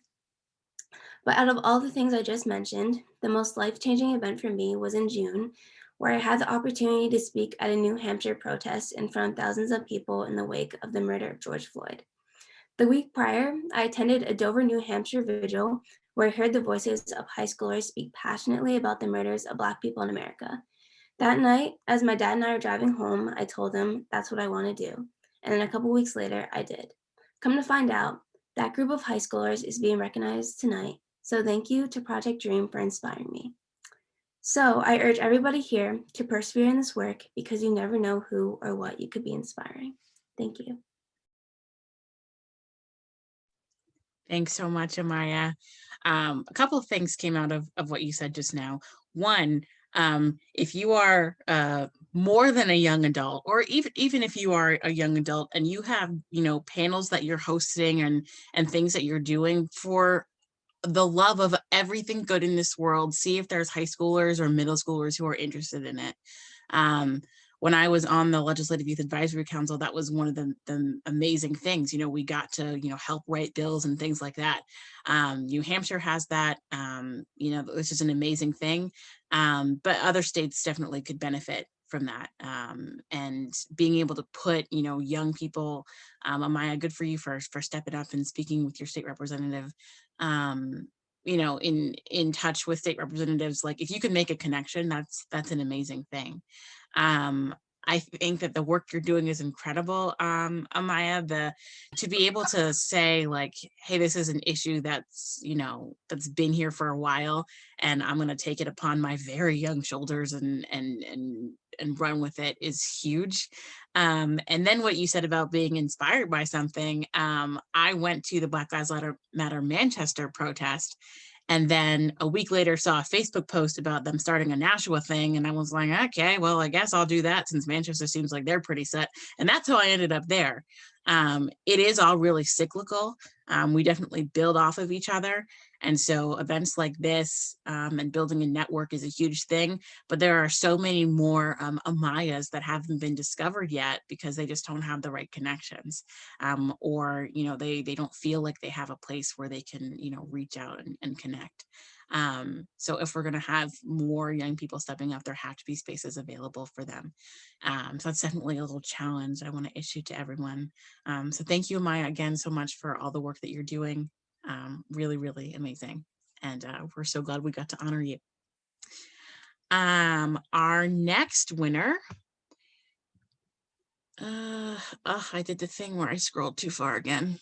Please excuse this. Okay, here we go. Our next winner is Samarwit Silva. She is a graduate from Peter T. College of Business and Economics at UNH. She has been always been one to speak up, but UNH is where she became heavily involved in social justice, taking part in forming the 8% Speaks movement at the university, and it's her passion of justice that brought her to 300 to 360 UNH, where she currently works as an electoral climate organizer. From helping organize peaceful protests to volunteering as peacekeeper in recent protests in Concord.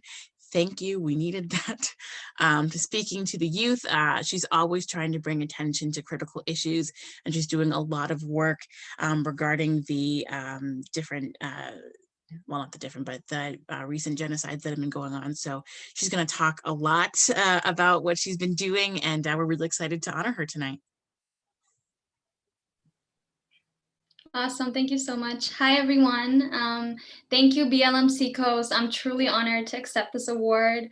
Also, a big thank you to those who nominated me and everyone who made the ceremony possible. I think this is an incredible thing that you are doing, and I really hope to see it continue moving forward. As leaders and activists, we all know whenever we're given a platform, it's important to put it to good use, which is why I want to use this time to inform you all of something. If you haven't already heard, there is currently a genocide happening today. And although it is happening in a different continent, it's a humanitarian crisis that should be a concern for all of us.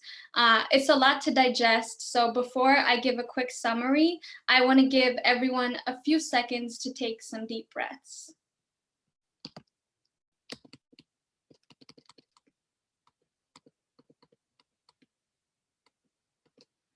Okay. So on November 4th of 2020, the day after the US elections, the Prime Minister of Ethiopia, Abiy Ahmed, waged a genocidal war on Tigray, which is the northern region of Ethiopia. And today marks 117 days of the genocide, and his administration continues to block access to food, water, medicine, electricity, and humanitarian aid. He's also invited a neighboring country, Eritrea, along with Somalian troops to help commit these atrocities, resulting in over 52,000 civilian deaths and over 4.5 million people in dire need of food who are intentionally being starved. So from weaponizing starvation to going door to door and killing civilians to dropping bombs, Abiy and his officials continue to commit war crimes in the dark. And due to the electricity blackout, the people of Tigray are struggling to communicate with the outside world and therefore need us to be their voice.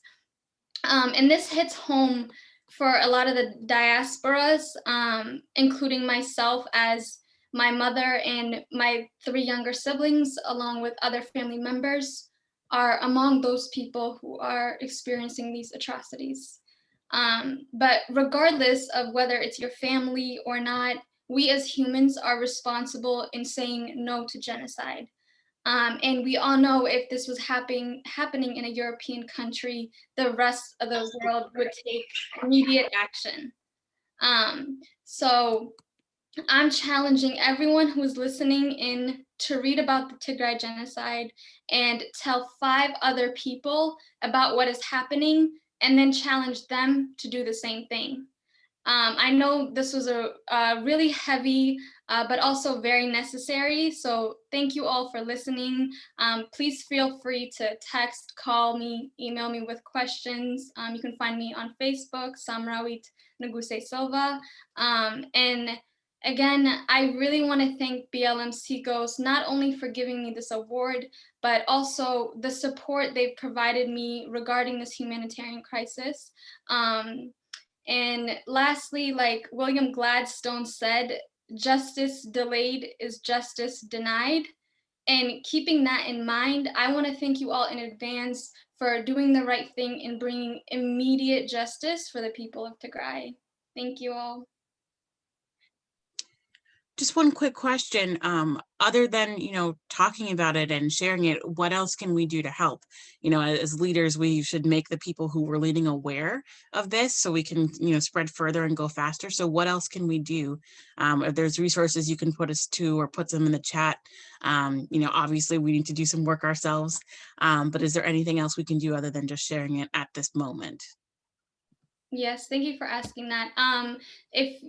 For more information and places to donate, there's omnatigray.com. And if you go there right now, because of the communication, lack of communication there, our biggest thing has been tweeting and using social media. So if you have Twitter, if you have Instagram, just for like once a day or something, use it for good use and talk about it. There are places to donate, like I said. And also like just amplifying our voices, along with there are protests happening everywhere. So checking in with the Tagaru, like Tigrayan diaspora within your community and seeing how they're doing, because we are experiencing an overwhelming amount of pain. But thank you for asking. omnatigray.com, I can put it in the chat. Thank you. It is in the chat right now. So if so people should be able to see it. All panelists and attendees should be able to see it. If you have a minute, you know what, actually, I'm making an executive decision. For 2 minutes, I want us to all pull out our phones, tweet about it, do something about it. We're fast. We can do it in 1. We have 1 minute. Go. I'll be here. Thank you so much. Samra, is there anywhere that you can tell me a little bit more information so I can post this information on my network? I'm sorry, can you just ask that again?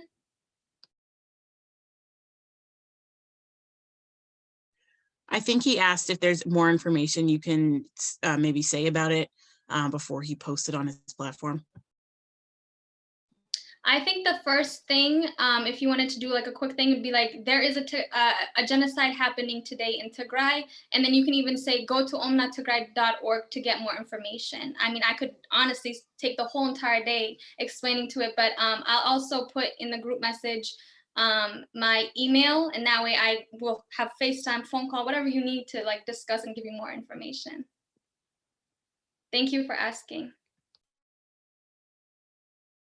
All right, I'm gonna give everybody about another 30 seconds to keep tweeting, keep writing, whatever you need to do.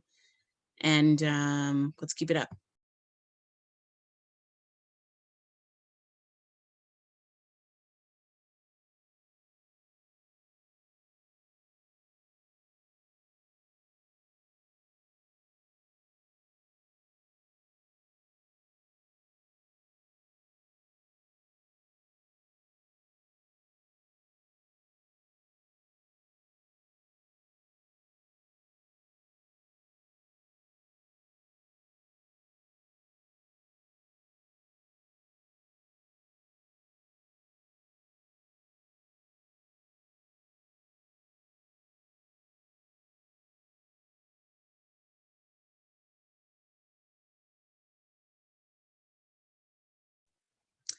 Okay, everybody.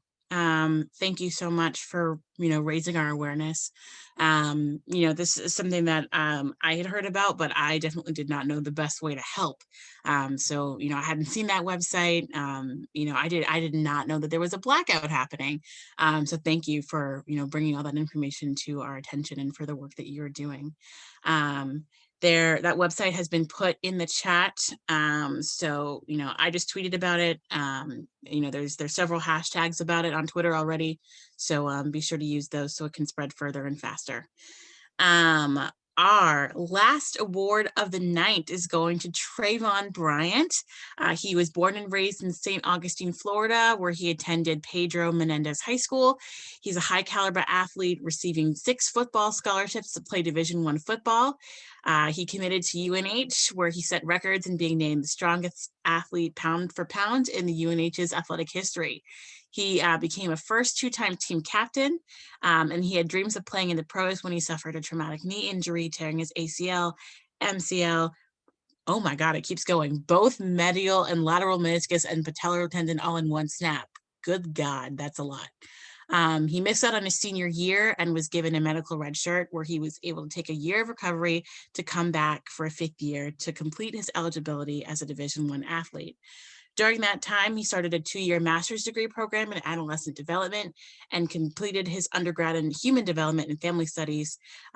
He's always had a passion for youth and development, and after completing his 5th year football at university, he completed his master's working as an academic advisor for undeclared freshmen at UNH, and then transitioned to where he is now, which is a hall director in the residential life department at UNH. He does both of these jobs, and he's been sharing his message across the world through motivational speaking on social media, where he shares his story and uplifts others. So please give a warm welcome to our last winner of the night, Trayvon Bryant.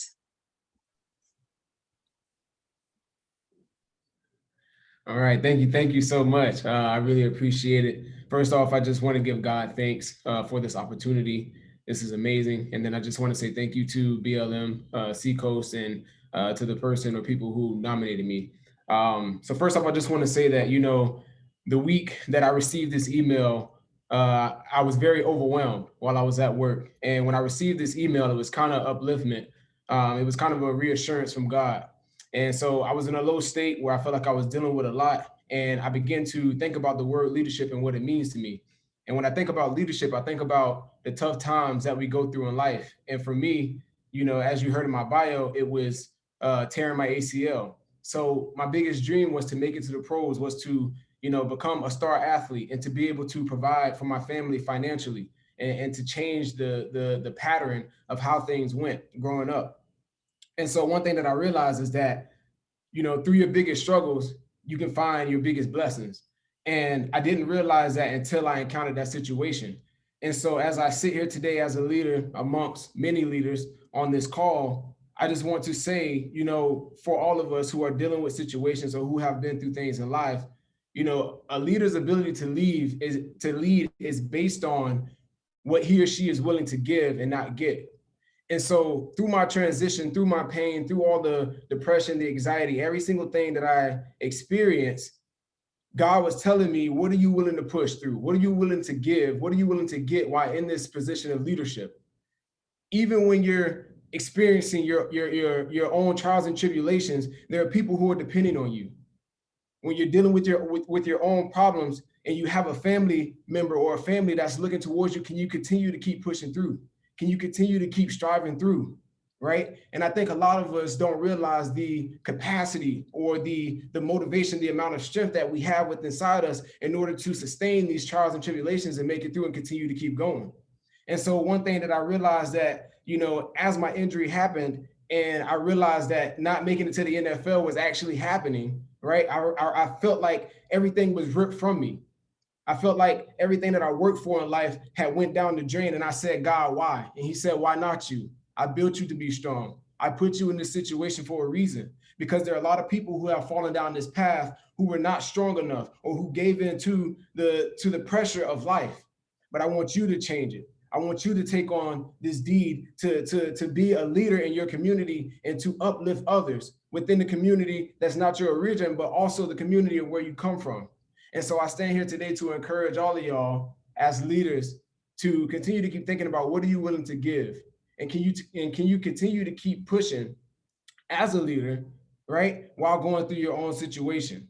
Because a lot of us are designed to be great. A lot of us are designed to exceed and to accomplish so many different things in life. And so, again, as I said, when I received this accomplishment, when I received this award through the week of being overwhelmed with work, I was just uplifted, and it changed my perspective. And perspective is what I'm all about. And so I've had the opportunity to speak to many middle schools and high schools and even a graduation. And I always talk about perspective development because I believe that the way how you view things is the difference between you being successful or not.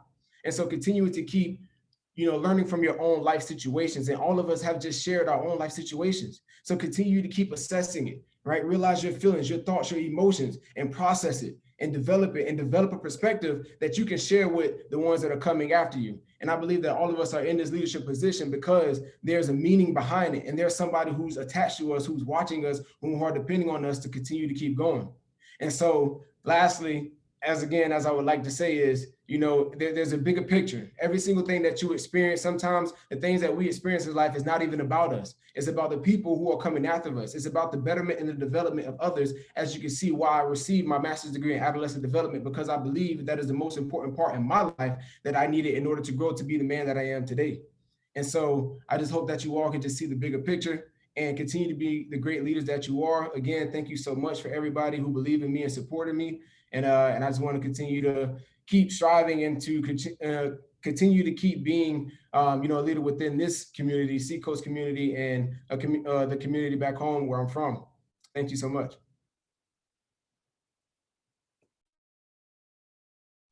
Oh, I turned off everything. That didn't help.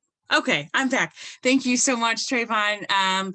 I was thinking about how, there's so many people who we've listened to tonight who talk about, working with kids and how important that is.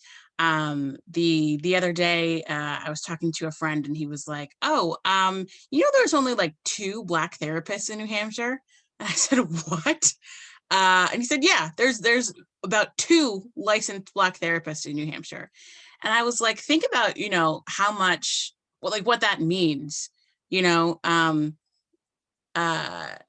so many people who could use, a mentor, who could use someone who believes in them, who could use someone who can, relate to their experiences. And I think what you shared, what Courtney shared about, looking up to and trying to mentor women, I think that's so important. And I think that you're someone, especially who's had so much go on in their life in not a lot of time. And you already have a lifetime of experiences that you can share with other people, which is really, really important. So congratulations. Congratulations to all of our winners tonight. I've been sitting here and I kind of didn't want to read, I can say for me, I didn't want to read everyone's bios because I wanted to just listen to people and not have any preconceived notions at all about anyone involved, good or bad. I didn't want to have, anything in my head. So I briefly read bios so I could make sure I was pronouncing names properly. But I didn't really want to read into the work because I wanted to hear you all speak about it. And I think that tonight and how amazing you all are and how it was just great to hear from all of you. It's just a testament to how great of leaders you are. So many people talked about how they didn't see themselves as leaders and things like that. Imposter syndrome is really real. But I will tell you something that one of my best friends said to me. I was talking to her about, being selected to do a project at my school. And I said, oh my God, I'm so nervous. The imposter syndrome is hitting me really hard. And she is Caucasian, my best friend. And she was like, why do you have imposter syndrome? I was like, huh? She's like, why do you have imposter syndrome? You're a Black woman. You have had to work 3 times harder than everyone else. And I was like, oh my God. First, I've taught you very well, because 3 years ago, she wouldn't have said that. But 2, she had a point. I think imposter syndrome is something that hits all of us, Black women especially. but just people of color in general. We all have, this thing in our heads that says, we haven't, done enough, or we're not strong leaders enough, or, whatever else. I think that tonight has really, really proved us wrong, I hope. This is something that it's more than okay to be wrong about. And so I am not closing out the whole night. For that, we have a very special guest, Reverend Thompson. He has done amazing work. He's spoken to us at various BLM Seacoast events before. And so I'm just going to let him introduce himself and kind of wrap up our night a little bit. And then once he is done, I will have just some closing little housekeeping things. One thing I did want to say before he speaks is, if you were a panelist, especially, and you shared a link earlier, can you just redo that now? And can we kind of keep the chat quiet for just a minute, just so I can get everyone's information just like front and center. And we will make sure that we post those links as well. But if you were a panelist and you shared a link earlier in your presentation, go ahead and share it again so that we just have it there. There's some of it that's being put in there already, but if it's not already there, make sure that it's close to the bottom. So with that, I'm going to introduce Reverend Thompson. Hi, everybody. I think I'm unmuted. Are you hearing me? Good. We can hear you. Good. Great. Okay. So I just, it's just really inspiring to hear all of you young leaders. And so many of you mentioned not really understanding why you were called, or that you didn't see yourself as a leader. But Seacoast BLM has seen you as a leader. So I thought I would just kind of share some of the attributes of leadership to try to encourage you. You start young and you might get discouraged, but here's just a few things. Leaders are the ones who speak. You might not think of yourself as a leader, but you speak out. Not everyone does, and people see you speak. It's all right to be idealistic and to think the best of people, even if they let you down. It's okay. I hope that if I'm treated in a racist way in a grocery store, that I have the grace to be kind and not respond angrily. If I'm going to believe the best in that person, it's all right. I find that when you are idealistic and you get disillusioned, God helps you with that. So it's okay. Be that way, because that says something about the condition of your heart. And the condition of your heart really communicates to those who you wish to lead.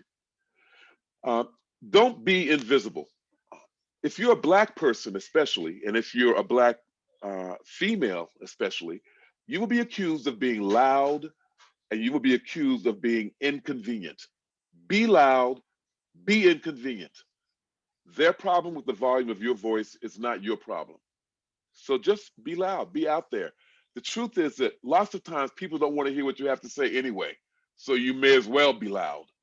Some will hear it. If you're quiet, it won't get to those whose ears are really open.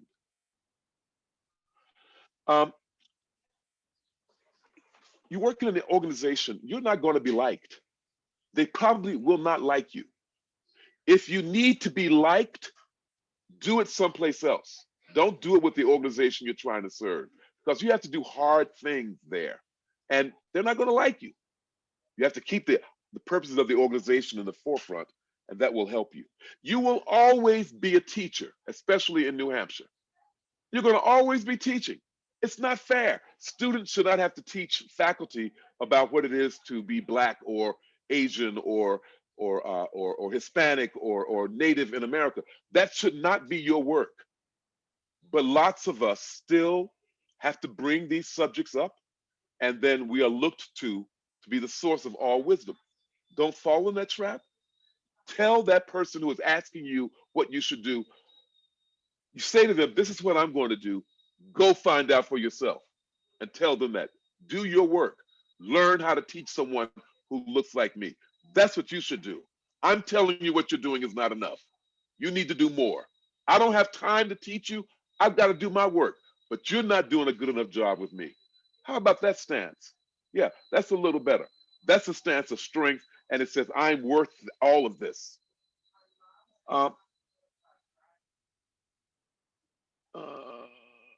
Remember always that representation matters. It simply does. And the other side of that is people are looking at you. People see you. Now, this is really true if you're Black in this part of God's earth, because there aren't enough of us. And so we all end up being the example for everyone else. Now, that's not very convenient, but I really think that any leader, people are looking at you. And if you're going to be Black and speak out, then you're kind of in a default leadership position anyway. I would think if you're Asian and speaking out, you're in a default leadership position anyway. So just go ahead and do that. And you're not going to be liked. You're going to have to teach. They're not going to want to hear it. They're going to want to silence you. Don't do that. One more thing. Look back and see those who are behind you and pull somebody along with you. Always do that. Think about who's coming behind you. If you're in an organization and you're in a position of leadership, look down and see who is it that you can partner with. Encourage your other officers to partner with someone younger so that they can learn and you can learn together, and then pull up. And that way you will help to build up the durability of your organization and develop more leaders so that you're no longer the only one, or soon will not be the only one. Let's see.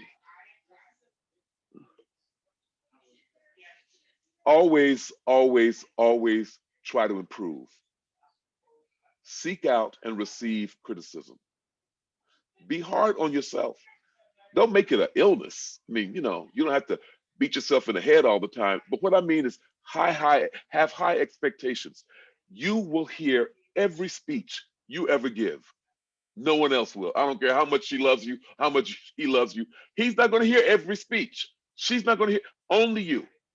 Be self-critical and develop that critical ear so that you can monitor what you're saying and learn how to do it better the next time. I just want you to know that it's worth it.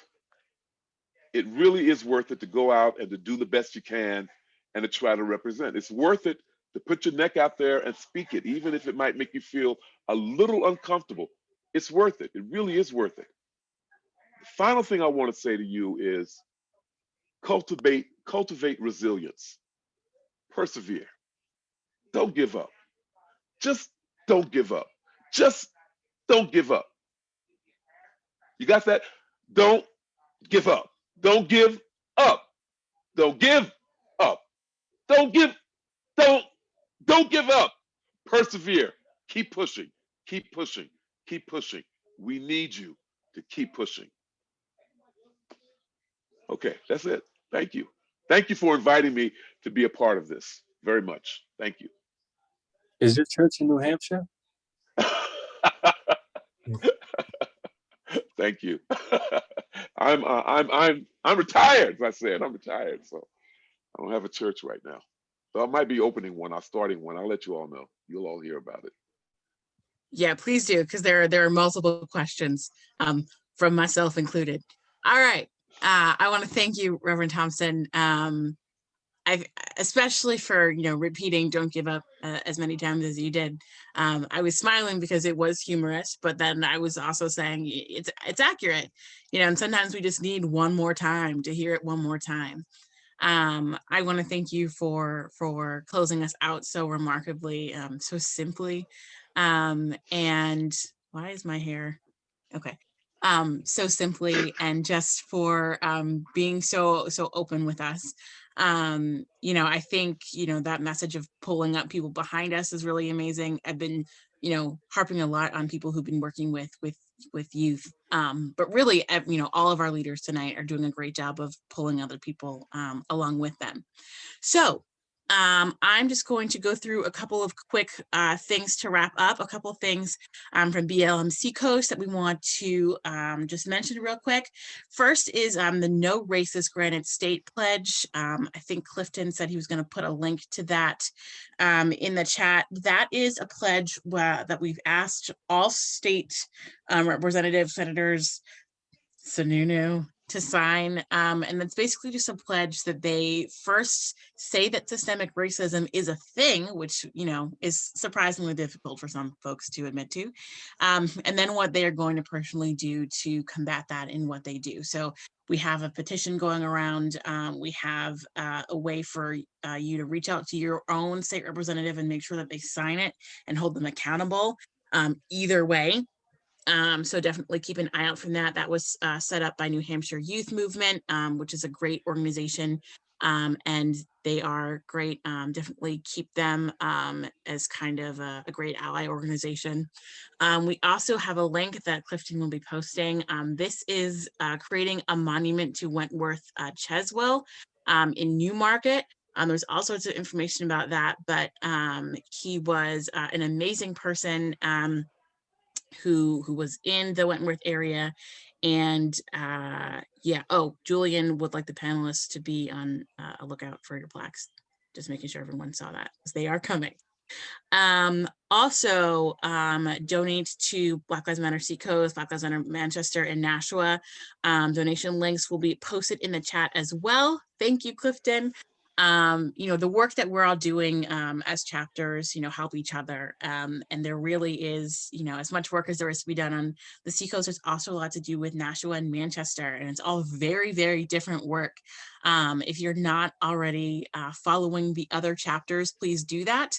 If you're not already, I mean, I already said that you'd have to be following Black Lives Matter Seacoast to be involved in this, but in case you're not, make sure you follow them too. And obviously, you know, share, you know, spread all of the information that we have. All of the links from tonight, I think all of them have been put back in the chat, and they will be posted other places as well. So you can definitely be sure to follow all of our award winners and their various projects. I want to thank everyone for tuning in tonight. Thank you to Black Lives Matter Seacoast, obviously, for hosting all of this. Thank you to Corden. Thank you to Reverend Thompson. Thank you to Marlon for that incredible performance. And just a major thank you to all of our nominees and winners and the folks that nominated you. Your leadership is amazing. Your leadership is needed. You matter. And we're so glad that you were able to share in tonight with us. Thanks so much, everybody. Have a good night. Bye-bye.